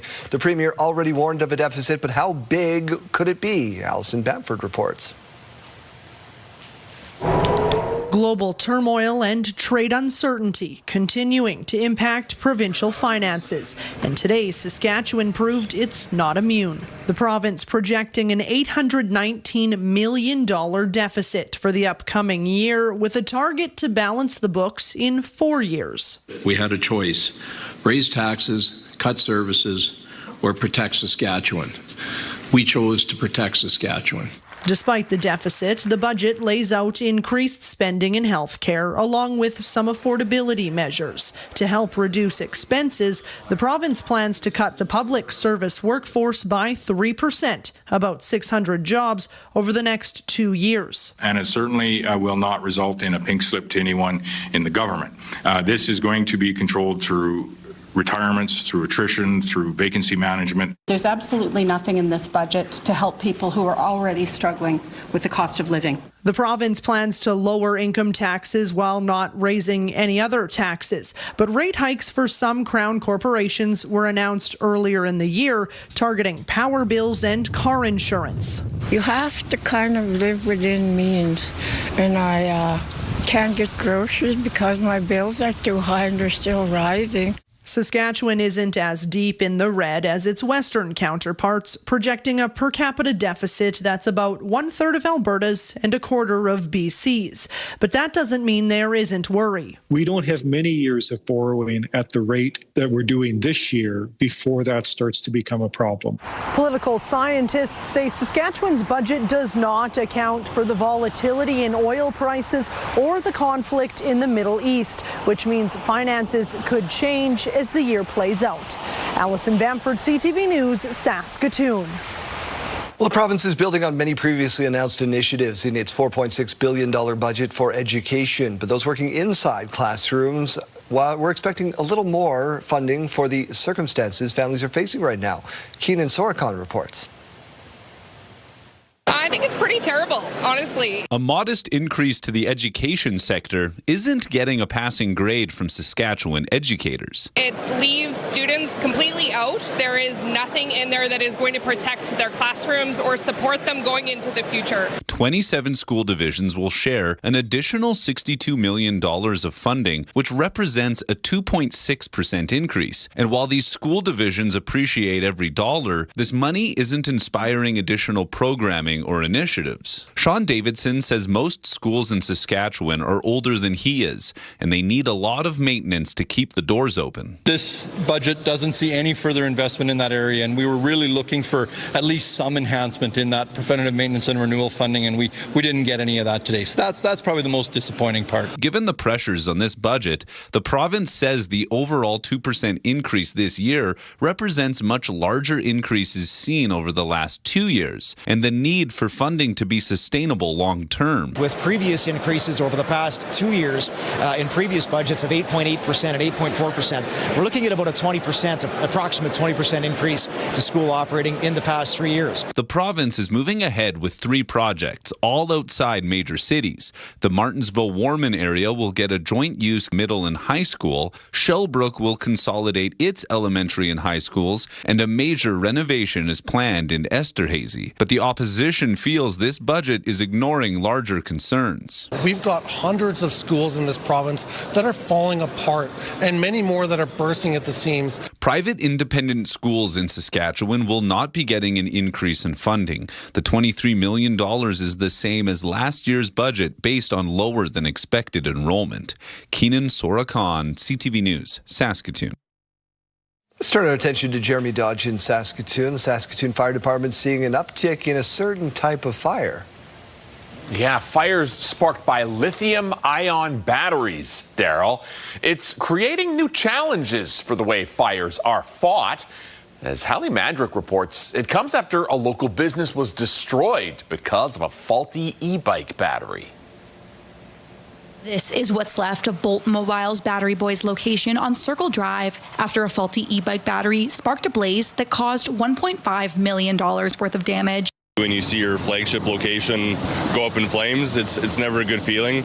You know, Tim and Linda Epp started this business back in 1989, and we've been at this location here since 2008, so almost 20 years, and a lot of good memories here, and so the nostalgia of that is, it's hard to take sometimes, but, we're going to rebuild. According to the Saskatoon Fire Department, no injuries were reported, but the blaze had fire crews on the scene for 16 hours. The deputy fire chief says lithium-ion battery fires are becoming more common, and best practices for fire crews working to extinguish battery fires are frequently evolving. A lot of the training now that we're doing, if we have a lithium-ion battery fire, we're not going to extinguish it. We're going to protect the environment, protect the scene around it, let the battery consume itself, and then go from there. Hogan says while his crews were able to identify the cause of this fire, oftentimes the damage caused by lithium battery fires can make it very difficult to definitively prove that the batteries are the source. Adding some advice for those with the products in their homes. If you do any research on lithium-ion batteries fire, you'll see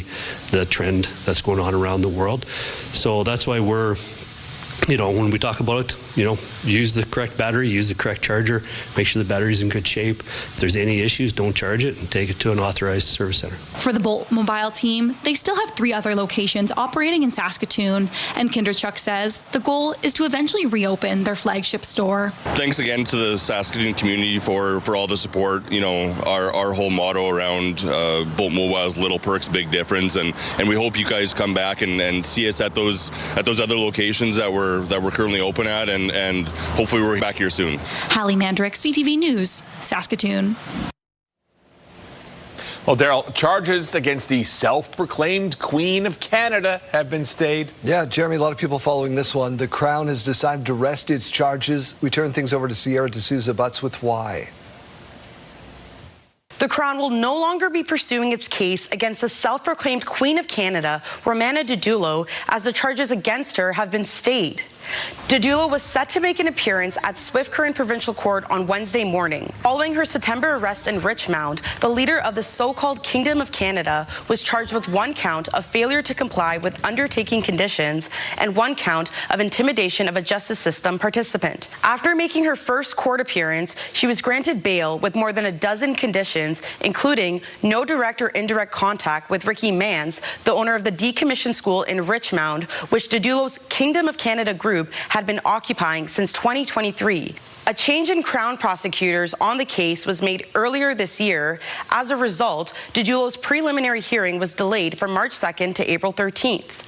However, due to the charges being put to rest by the Crown, the hearing will no longer take place. CTV News attempted to contact Didulo for comment. However, she did address her followers online for the first time since her arrest. To join Your Royal Majesty Queen Romana Didulo I. While waiting for court proceedings, Didulo was barred from communicating through the group's Kingdom of Canada website. She had been residing in Regina for the past 6 months as part of her bail conditions. Sierra D'Souza Butts, CTV News, Regina. Canada's Farm Show continued yesterday, welcoming students to take on a look at careers in agriculture. More than 200 students from grade 5 to 8 were at this show for the Think Ag Career Expo. Listen to these 2 young kids from Momart. We combine, seed, my dad holds grain. I just like farming. I like combining and I like everything that we do on the farm. My role is we have chickens, and so every day I collect eggs. If I need to, I feed the chickens with layer, and if I need to, I feed the chickens with water. They're so great. Today is the last day of the Farm Show, showcasing equipment and all that sort of stuff over at Real District in Regina. The annual World Happiness Report was published today by the University of Oxford, and Canada has a ranking of 25th. The report highlighted how life evaluations for those under 25 in Canada, the U.S., Australia, and New Zealand have dropped significantly over the past decade. Researchers point to heavy social media use as a key contributor to the decline in well-being for young people, especially for teenage girls in English-speaking countries and in Western Europe. The report also said that Finland is the happiest country in the world, again, 9 years in a row, with several Nordic countries following in the top 10. Finland's always so happy. Finland is happy. My father-in-law's Finnish. They don't exude happiness. You know what I will say, though? I will say I'm not surprised by social media being the decline. The screen time. Yeah. Now, if you'll excuse me, you'll do weather, and I'll just do a little scrolling. Little scrolling. Oh, I thought you told Chase you broke that phone. I'm going to tattle. All right, let's turn our attention here to the weather picture. We do have some warnings to tell you about in northern Saskatchewan, and that is freezing rain. If you're waking up with us from Meadow Lake, La Ronge, Flin Flon, all those areas that saw that precipitation overnight, we are still seeing some of that falling. Let's take a look at how that came in, though. Started last night, as you can see with that pink color there, that freezing rain. It did taper off for a little bit, and then it returned early on this morning. So roads going to be partially covered this morning. We're still seeing some of that falling in northern Saskatchewan. All that pink on your screen, the freezing rain, the green, the regular rain, and of course the purple color, all of that snow still falling into the later parts of the afternoon. We still see some of it way farther up north. And then overnight in the evening hours there, we see some more rain moving in Saskatoon, going to be seeing some of that, some of those showers, some rain and flurries on the way for Prince Albert overnight. This afternoon, we're also seeing the wind gusts increasing quite a bit down south. That is where we're going to be seeing the warmest temperatures. Although, again, the air temp could be affected by these winds coming in very strong. Today's forecast, though, looking like we're expecting about 18 degrees with those winds for Swift Current and Moose Jaw, about 19 degrees for Weyburn and Estevan. That is up from where we originally projected them to be earlier on this morning. So an improvement there. 17 degrees expected for Regina, 6 degrees for Yorkton. And with that precipitation into the evening hours there, 7 degrees for Prince Albert, 7 degrees for Saskatoon, and 8 degrees for the Battlefords. Your 5-day forecast showing some precipitation in quite a few places across the province for the next few days. You do see the rain icon tomorrow for Regina. That is likely going to be coming later on into the evening hours. The afternoon will be mainly cloudy, 12 degrees. 2 degrees on Saturday, again expecting some flurries to be carrying us over into Sunday, 4 degrees, and then 6 degrees by Monday with a mix of sun and clouds. In Saskatoon, Wintry mix on the way for your day tomorrow. 3 degrees, -4 on Saturday with some more flurries on the way. Up to 1 degree on Sunday. Again, seeing some more of those flurries, and improvements on Monday for the precipitation. Just expecting a mix of sun and cloud, but dropping down slightly to 0 degrees.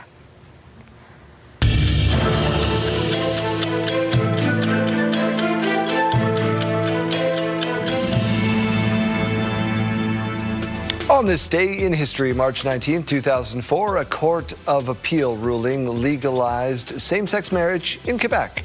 March 19, 2020, New Brunswick declared a state of emergency due to the COVID-19 pandemic. The graphics will catch up with us.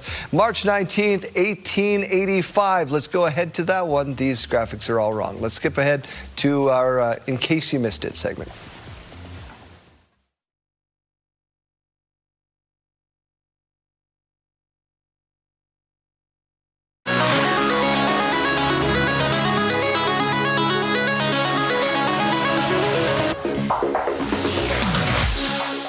Technology. You love it when it works. When it doesn't, you get that. Oh, man. All right, let's get to something that will work. I guarantee we will have this great news from Lionel Messi, who's reached another career milestone. Check it out. Maguilon is there, cutting it back in. Lionel Messi looking for a shot. He scores! Lionel Messi, the 900th goal of his illustrious career. Thank you for not making me alive. I was going to hope to be wrong. I had no idea. I had pure faith. Now, Lionel Messi's joined Cristiano Ronaldo as the only men's player to score 900 career goals, although he did it in fewer games. Here's how it broke down for those 900 goals. 672 of them for Barcelona, 115 for Argentina, 81 for who he's with now, that's Inter Miami, and then 32 for PSG. I'm not sure what that one is. Paris Saint-Germain. He's also scored He's also scored 755 of those 900 with his left foot. 111 with his right foot, 30 times with his head, and 4 are counted as other, which I guess is what? Your chest, butt, backside, butt. chest, yeah, ankle. Not hands. Not hands. No, never the hands. I'm still stuck on the pronunciation. I've been saying his name wrong this whole time. I've been saying Lionel Messi. Europeans. That's common. Europeans.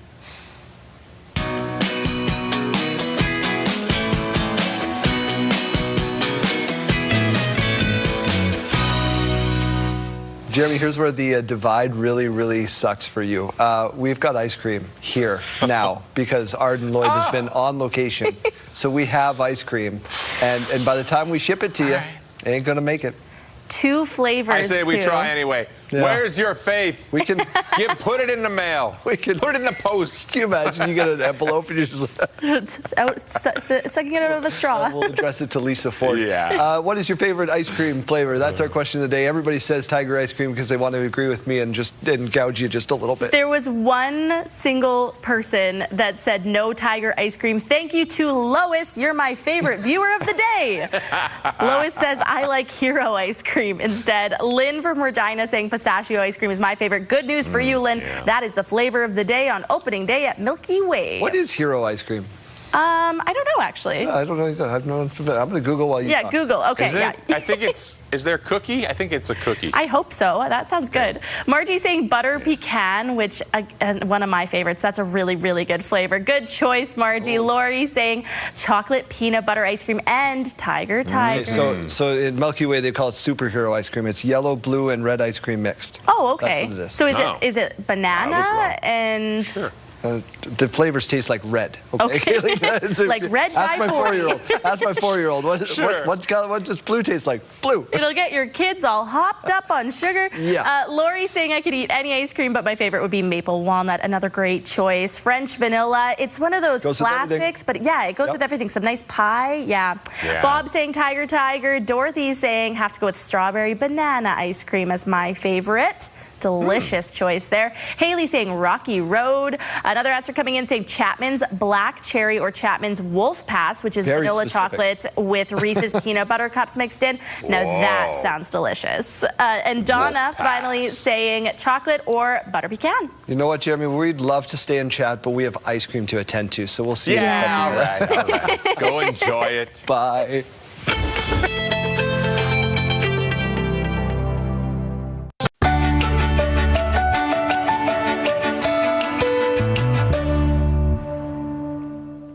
For over 25 years, Street Culture Project has been working to create safe and inclusive spaces where youth feel valued and empowered. They've partnered with the Saskatchewan Community Foundation for even more support. And to tell us about that partnership, we have Jeff Dudar and Joda Toth in studio with us now. Good morning and welcome to you both. Good morning. Thank you for having us. Jeff, I'm going to come over to you first. Can you just explain a little bit more about what Street Culture Project is? Yeah, Street Culture Project is a service in Regina that provides programming to youth that are 15 to 18 years old, 12 to 29, depending on the program, but youth that are facing various barriers and challenges in their lives. And how do you offer that support to them? We have transitional housing service, so we have a youth shelter, we have 4 houses in the city, we have 4 mentorship programs, and then we have 2 social purpose businesses for employment and income generation. And as we've mentioned, you've now partnered with the Saskatchewan Community Foundation. Jonah, tell us about the Saskatchewan Community Foundation and how this partnership came to be. Yeah, so the Saskatchewan Community Foundation is one of the largest non-governmental funders of the charitable sector in our province. And a large part of our mission is supporting charities like Street Culture Project, helping to build capacity, helping to build sustainability, and with the support of donors, really trying to help them do the incredible work that they do in the community. And so we were honored to bring Street Culture Project on board with a legacy fund to support that long-term sustainability. Just how beneficial has this partnership been to you, Jeff? Oh, it's been incredibly beneficial. The SCP, or the Street Culture Project Legacy Fund, is growing, and that means sustainability in the future. And then also there's, being a part of the foundation's network, there's access to all kinds of knowledge and communities of practice, and it's just an amazing partnership. So we really appreciate it. So let's talk now about what's new with Street Culture Project. And if people want to get involved, how can they do so? Yeah, I mean, we have getting involved with Street Culture Project. There's a variety of different ways. We have a cafe that we opened in the Connexus headquarters, so you can come have a coffee. All proceeds go are reinvested into the organization. We have a social purpose construction company, so with spring coming up, if you have a fence or deck that needs to be built, you can do that with us. And then we have the sort of the general donation avenue from our website. We just opened a youth drop-in center on 13th Avenue. It's called the Treehouse. And so that's probably the newest and most exciting thing at Street Culture, is an opportunity for youth to come hang out, low barrier hangout. Awesome. Thank you both so much for your time this morning. Street Culture Project, an amazing initiative right here in Regina.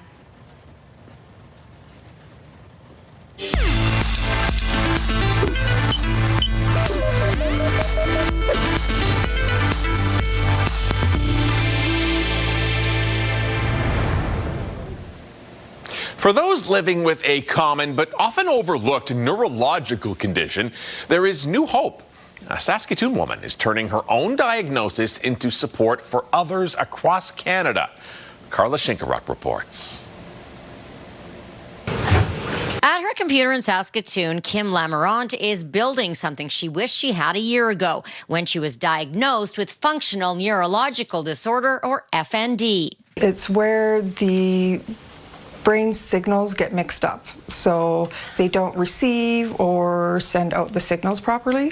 The condition affects movement, sensory function, and the nervous system, but treatment options remain limited. I was diagnosed and basically just sent on my way. It was scary and isolating. The unpredictability of flare-ups forced Lamarant to leave her job. So she got to work launching Healing Horizons for Functional Neurological Disorder, a Saskatchewan-based nonprofit. The primarily online platform offers peer support and practical resources for those living with FND. Coping menus, so there's a lot for grounding and how to deal with your flare-ups. Clinical psychologist Dr. Tyson Sawchuk from the University of Calgary says this kind of support is badly needed. This is important because there are no clinical care pathways in Canada for treating this. And this is the case in many countries. He's already referring patients to the site, hoping it helps fill critical gaps in care. So these patients really they have a struggle to cobble together their treatment. He says increasing awareness now could improve outcomes in the future. Back at home, Lamarant continues managing her condition while building a growing community. I already have a couple of clinicians that I am speaking to. They want to collaborate in research. I have volunteers already reaching out. The site has only been live for a month, but interest is already building. Healing Horizons is expected to launch its first Saskatchewan-based support group later this year. Carla Shinkirk, CTV News, Saskatoon. Health Report, brought to you in part by SEIU West, Saskatchewan's first healthcare union. Let's go back out to Mike Siona one more time this morning ahead of Eid, which will be celebrated tomorrow. Mike. Well, as we prepare for the end of the month of Ramadan and the celebrations of Eid, I'm joined by Fatima Kovida, talking about the month that has been. And the fasting component that we've been talking about this morning can be a little bit of a challenge, but it teaches a lot of lessons too. Yes, there's a lot of lessons in the month of Ramadan that you develop. You learn patience and you learn gratitude. And, in addition to the spiritual rejuvenation, it's a total body and mind reset as well. You learn to appreciate things that you've taken for granted and really to be more mindful about connecting with the Creator and to be more mindful of the bounties that we're blessed with every day. It makes sense that old adage, you don't know what you've got till it's gone, and then as soon as you remove the food and drink for all of the daylight or daylit hours, certainly I can't even imagine the kind of connection that you can build doing that. And you guys are connecting with the community as well. From your community, tell me what you're doing. So this year we're partnering with the Saskatoon Food Bank and Learning Centre, and we're really, really very excited to be able to host an Eid food drive. So people will be bringing non-perishable food products with them to Eid prayer, and we'll be generously donating this to the food bank. We're really very mindful about food insecurity and the challenges that people are facing in the community, and this is just our little way to give back to the community. What a wonderful idea, and it fits so perfectly with that whole sentiment that we've been talking about this morning. Also, an opportunity for celebration and gift giving. What do we expect to see at Prairieland Park for the Eid celebrations with 10,000 people? Yeah, so families will be coming in and visiting each other, meeting and greeting and exchanging gifts with each other. We've got little loot bags for the kiddies, and that's one of my favorite parts of Eid, to watch the little ones opening the Eid presents and just feeling that joy and celebration. You can't replace that feeling. No doubt. Food, faith, and family all wrapped up together. Thank you very much for the time this morning. Thank you.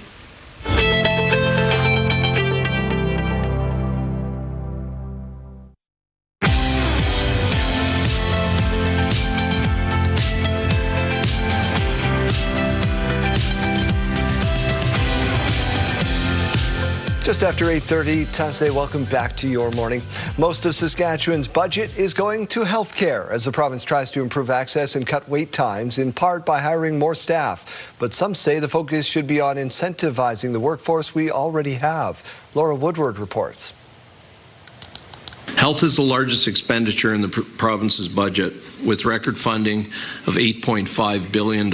That's a nearly 5% increase from last year. Over $600 million will go towards building and upgrading facilities across the province. The budget includes $2 million for hospital safety teams in Regina, Saskatoon, and Prince Albert amid rising concerns of violence, and $2.3 million to create a multiple sclerosis clinic in Regina. It also includes $673 million programs to address mental health and addictions, an increase of about 8%. Much of the spending supports the government's Patients First plan. We've committed that everyone is going to be connected in some way to a primary health care provider. Maybe not necessarily a doctor, be it a nurse practitioner or some other primary health care provider. When it comes to training, the province is adding 20 new doctor seats and 26 for nurse practitioners, along with a new program to help registered nurses advance into practitioner roles. Today on the SHA website, we have over 100 unfilled nurse practitioner positions. So of course this government cannot recruit and retain healthcare workers, and they'll continue to not be able to do that. The union representing Saskatchewan healthcare workers says the problem isn't training, it's retention. I feel like the budget is a missed opportunity and quite frankly very disappointing, because it did not talk about the root cause of the problem we have today in healthcare. That is the chronic short staffing. Meanwhile, the government says its Patients First plan will be one of the biggest transformations to Saskatchewan healthcare. Laura Woodward, CTV News, Saskatoon. Earlier on the program, we spoke to the leader of the Saskatchewan NDP and the Premier at length about the Saskatchewan budget. You can find those right now on our website. Internationally, the U.S. president is distancing himself from Israel's strike on Iran's South Pars natural gas field, saying Israel violently lashed out at the facility.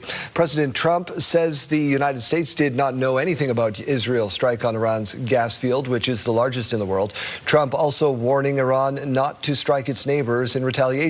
The strike on the gas field drove oil prices higher and prompted a threat by Iran to attack oil and gas targets across the Gulf. Alberta is now moving to drastically reduce access to medically assisted dying. I think that we're failing in our duty to give people hope. So we have taken a very different approach. The federal government legalized assisted dying a decade ago, allowing Canadians with serious, incurable illnesses to receive help ending their lives. And in Alberta, the number of people opting to use MAID has more than doubled in the last 5 years. Among the changes being made, new legislation will soon prohibit MAID for those not expected to die in the next 12 months and those whose sole condition is a mental illness. It will also restrict healthcare professionals from initiating conversations about MAID with a patient. A new study shows that children who observe recommendations for screen time have better well-being outcomes than children who do not. The Canadian Pediatric Society observed a cohort of children in 2019 and 2023. 44% of the kids followed the Society's guidelines for how much screen time they spend in front of digital devices, while 12% did not. Over a number of categories, incidents of headaches and achieving good marks in school, the children who followed guidelines came out on top compared to those who did not. For the first time, Canada's population has dropped. Statistics Canada says it's just recorded the first one-year population decline since Confederation. The population did increase by more than 77,000 people in the first 6 months of last year, but in the second half, it went down by almost 180,000. A reduction in the number of non-permanent residents appears to be a leading factor. A man from Saskatchewan has recently been crowned the world's strongest firefighter. Jasmine Pelletier met him.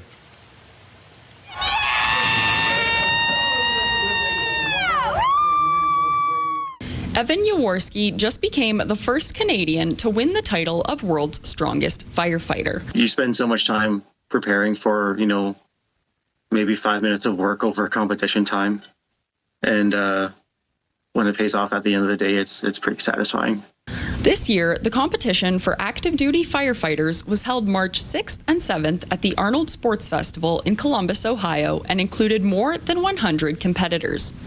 The Saskatoon-born Jaworski advanced to the finals after placing first in the lightweight class and completed a total of 9 events over the 2-day competition.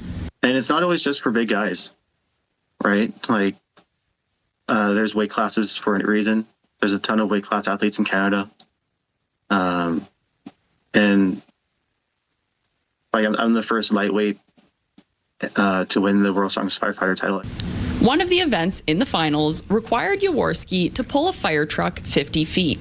The way I think about strongmen is you just be generally strong, and then you can learn the skills for specific events when you need to. He decided to start competing in strongman events after a friend suggested it. I was kind of in a lull between sports at one point, and a friend at the gym just told me I'd probably be good at it. So I just signed up on a whim, and I just kept doing well. So I just kept having opportunities, and now I'm here. Jaworski plans to compete at the 2026 Strongman Games World Championship and will be back in action for next year's World's Strongest Firefighter competition. Jasmine Pelche, CTV News, Prince Albert. Saskatoon Blades rode a strong third period to victory last night. One coming into the Brandon end. A shot, save made. Big rebound, shot by Wilson. He scores! Blades scored 3 in the third to lift them to a 6-3 win over the Brandon Wheat Kings last night. They're now a couple points back of 5th. We're keeping our eye on that playoff race. A couple of Saskatchewan teams still in the mix. Regina and the Moose Jaw Warriors yet to clinch, Kayleen. Yeah, well, good luck to everybody. I don't pay attention to sports, so good luck. We're not skiing outside right now. Yeah, no, everything is melting. Still seeing a lot of positive temperatures, which is great because we're ready for spring. Everyone I talk to, you come up to me in the grocery store, you say, we're ready for spring. Trust me, so am I. To this morning, we are seeing some spring-like temperatures to start the day. 3 degrees right now in Regina, a mix of sun and clouds, and winds coming in at 13 kilometers per hour. In Saskatoon, still in the negatives right now, -2. We won't stay that way for long. A mix of sun and clouds as well. Winds coming in at 9 kilometers per hour. We are really going to feel those winds increasing this afternoon, especially down in the south. All those areas lighting up in red. Could be seeing winds getting up to about 60 kilometers per hour now. Areas around Saskatoon about 50 kilometers, or rather Regina about 50 kilometers per hour. Saskatoon only about 30 kilometers per hour. So the more north we get, the better we get for the winds. However, also seeing some of that freezing rain up north, and we're actually still seeing those freezing rain warnings in those areas lit up there. Again, the blue color is the snow, but as the temperatures are getting warmer, we could see that all shifting to that freezing rain. We also are talking about some more rain moving in from Alberta, impacting areas around Saskatoon and Prince Albert into the early evening and overnight hours. Following that will be just a few flurries. Today's forecast with the temperatures looking really nice down south. 18 degrees for Swift Current, Moose Jaw, 19 degrees expected for Weyburn and Estevan. Again, though, with those winds well above the seasonal average. 17 degrees for Regina, 6 degrees, though, for Yorkton with that cloud cover, 7 degrees for Saskatoon, and 7 degrees for Prince Albert. Again, you're seeing that precipitation on your screen for those two cities. That's going to be coming later on into the evening. For the afternoon, mainly cloudy skies, 8 degrees in the Battlefords with a little bit more of that sunshine. Tomorrow in Regina, we could be seeing some of those showers, but we're expecting it to be coming again later on into the day. Dropping down to 2 degrees though on Saturday, 4 degrees on Sunday. Both of those days expecting just a little bit of those flurries. Again, could be coming later on in the day. Could still be seeing some sunshine earlier. 6 degrees on Monday, 4 degrees on Tuesday with some more flurries. Turning to rain on Wednesday with 11 degrees in Saskatoon. Dropping down to 3 degrees tomorrow with that wintry mix on the way. -4 on Saturday and 1 degree on Sunday. Again, both days expecting just a few flurries. 0 degrees on Monday, -2 on Tuesday, and -1 on Wednesday.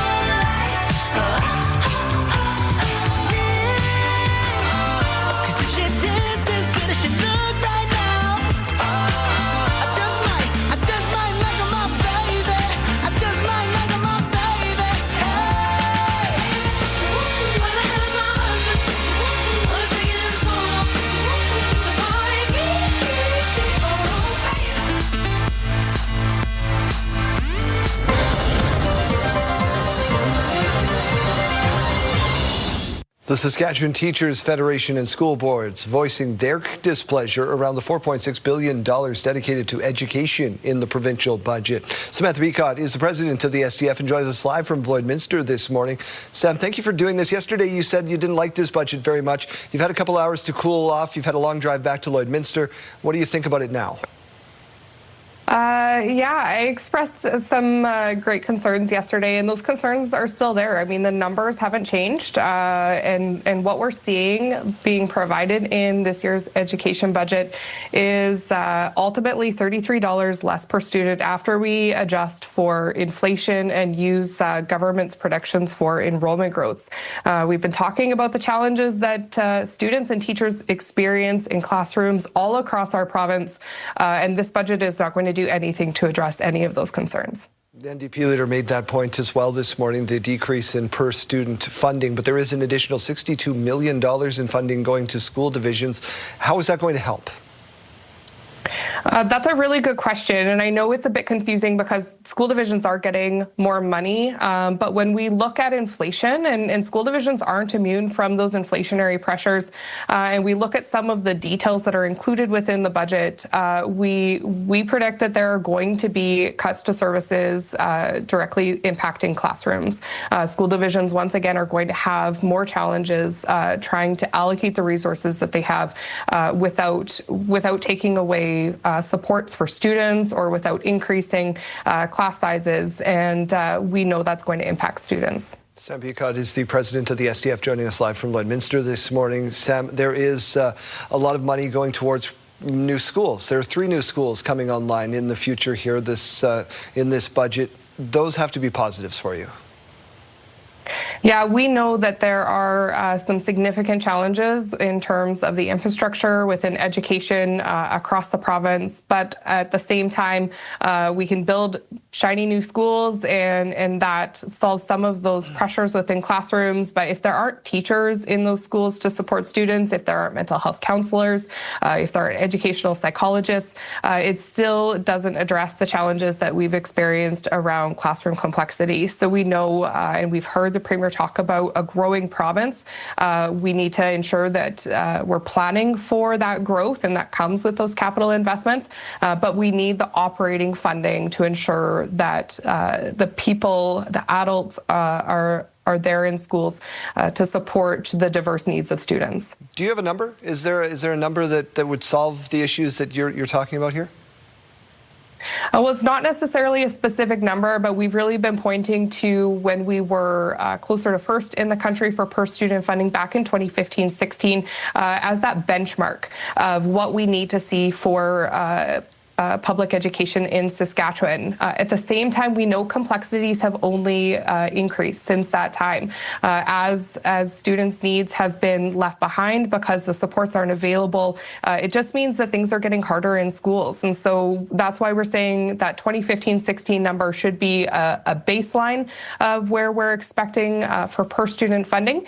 And over the last couple of years, we actually took some really positive steps back to improving that per student funding number, but this is really a step backwards. So when we're talking about our kids, no one wants to take those 2 steps forwards and see 1 step back. We need to continue to make positive steps forward to improve the experiences of every single student across the province. For sure, Sam. Thank you so much for your time this morning. Thank you for having me. Spring has sprung, and if you needed proof, well, let's get that from Arden Lloyd, who is out at the grand seasonal opening of Milky Way ice cream. One final time this morning at the Milky Way on Victoria Avenue. Darren, it's more than just handhelds that you can get here at this landmark establishment. What have we got in store right in front of us? Well, right in front of us, we have our cakes. We have our large cakes, our 9-inch cakes, our smaller cakes that are new to us, 6-inch cakes, and we also have half liters that people can come here and take home, or you can get them at some of our local businesses that we support as well. And that's a new thing, the local businesses. And just where are some of these products being distributed outside of the Milky Way around town?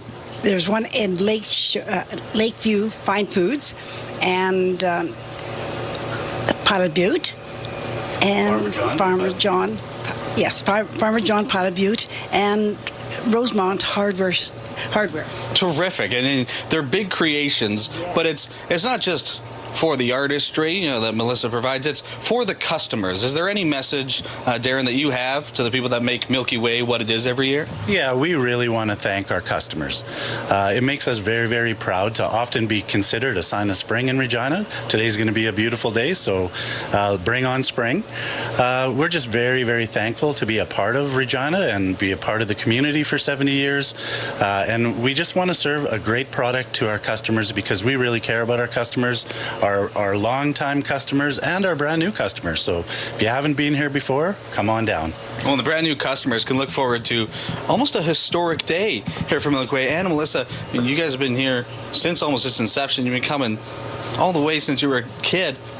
Has there ever been a day that's been plus 15 for an open? Never. This is the first time it's ever been plus 16. That's what it's supposed to be today, isn't it?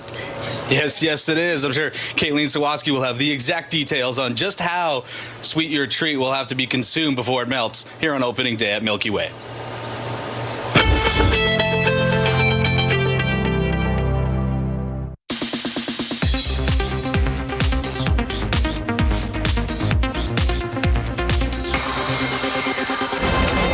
Excuse me, Dr. Banner.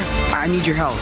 What did you say your name was? The first trailer for the long-awaited Spider-Man Brand New Day is out. The Sony Pictures and Marvel Entertainment film stars Tom Holland and Zendaya, who are returning for their fourth film in the superhero franchise. Also appearing two familiar faces of the MCU, Mark Ruffalo as a Hulk's Bruce Banner, and John Bernthal as a Punisher's Frank Castle. Spider-Man Brand New Day hits theaters July 31st. Disney is a parent company of Marvel Entertainment and ABC News.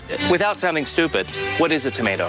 Netflix has released the first trailer for This Is a Gardening Show starring Zach Galifianakis. This series will follow Galifianakis as he learns to grow his own food. The show is set to premiere on Earth Day, April 22nd.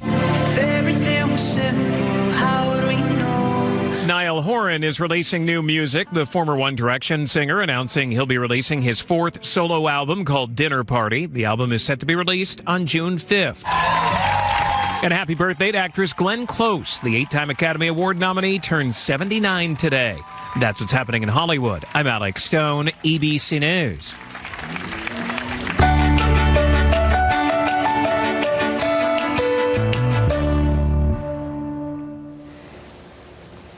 Now to the emotional hockey victory in Rhode Island. Yeah, the high school team on the ice last month during a mass shooting in the stands won the state title. ABC's Laura Spencer has the story. And they're going to skate the trophy around the ice, led by Colin Dorgan. Overnight, a storybook ending on the ice. Resilience personified! Blackstone Valley Schools has finished the story! Blackstone Valley Schools and senior Colin Dorgan taking home the state title in an epic quadruple overtime win. Just over a month after the deadly shooting at one of his games took the lives of his mother, his brother, and his grandfather. We won this tournament because of love. Dorgan's team and community rallied behind him. It just shows that they're great people, and that just the fact that we bonded so closely after that event, I think it's incredible. And since coming back to play, he's lifted the team up in return, scoring the game-winning goal in last week's semifinal game as well. And even more hockey heroics in the finals. Check out this game-tying goal with just 30 seconds on the clock.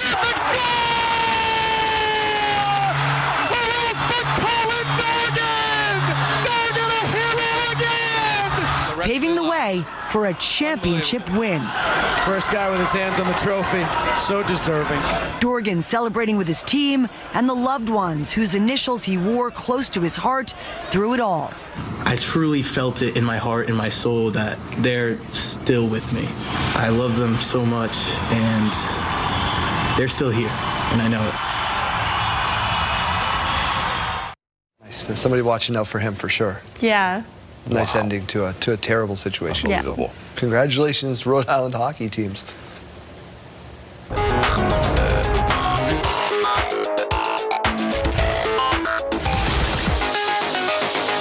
That story was hockey. Let's give you another story that is hockey and why I love sports in Saskatchewan today. After a heated battle between the U13 Moosomin Rangers and Priestville Pats, a game the Rangers won 12-8, by the way. That's Zane Davies going over to the other goalie, giving him some love, making sure he's doing well. You have to love that. And just what a proud parent you would be watching this. Yeah. Man. Yeah, you can that age. Tell me my kid's kind. Maturity. That's what I want to hear. Exactly. Yeah, they can be smart, but I want them to be kind. Yeah. I like that. What else you got for us? All right. The Canadian Rockies are famous, so perhaps it's not too surprising to see a famous face riding the slopes.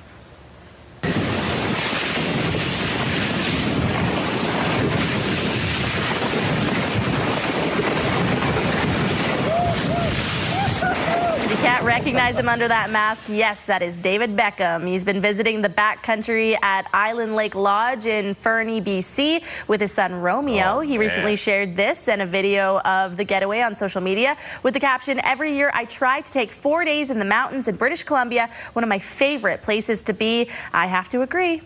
My goodness. He probably wasn't allowed to do this, Jeremy, during his soccer career. He would have been, you know, the risk of the risk of the feet. Be dangerous. What kind of insurance he has? So now he's probably doing all the things he wasn't allowed to do. Yeah. Can't blame the guy for trying to take a vacation in one of the most beautiful spots on earth, I think. Takes a day off. Yeah, you were born in BC. I was. What do you got for us, Jeremy? All right. So if you travel a lot, the airport, you know, it can make all the difference. And Vancouver now has something to brag about on that front. For the 15th time in 17 years, Vancouver International Airport ranked as the best airport in North America. Oh.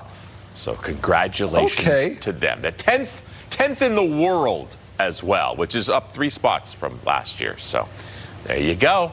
There's always something to do there. Must be the fine dining and the views. Right. Well, shout out to BC. We love you too, Saskatchewan. We'll see you back here first thing tomorrow morning.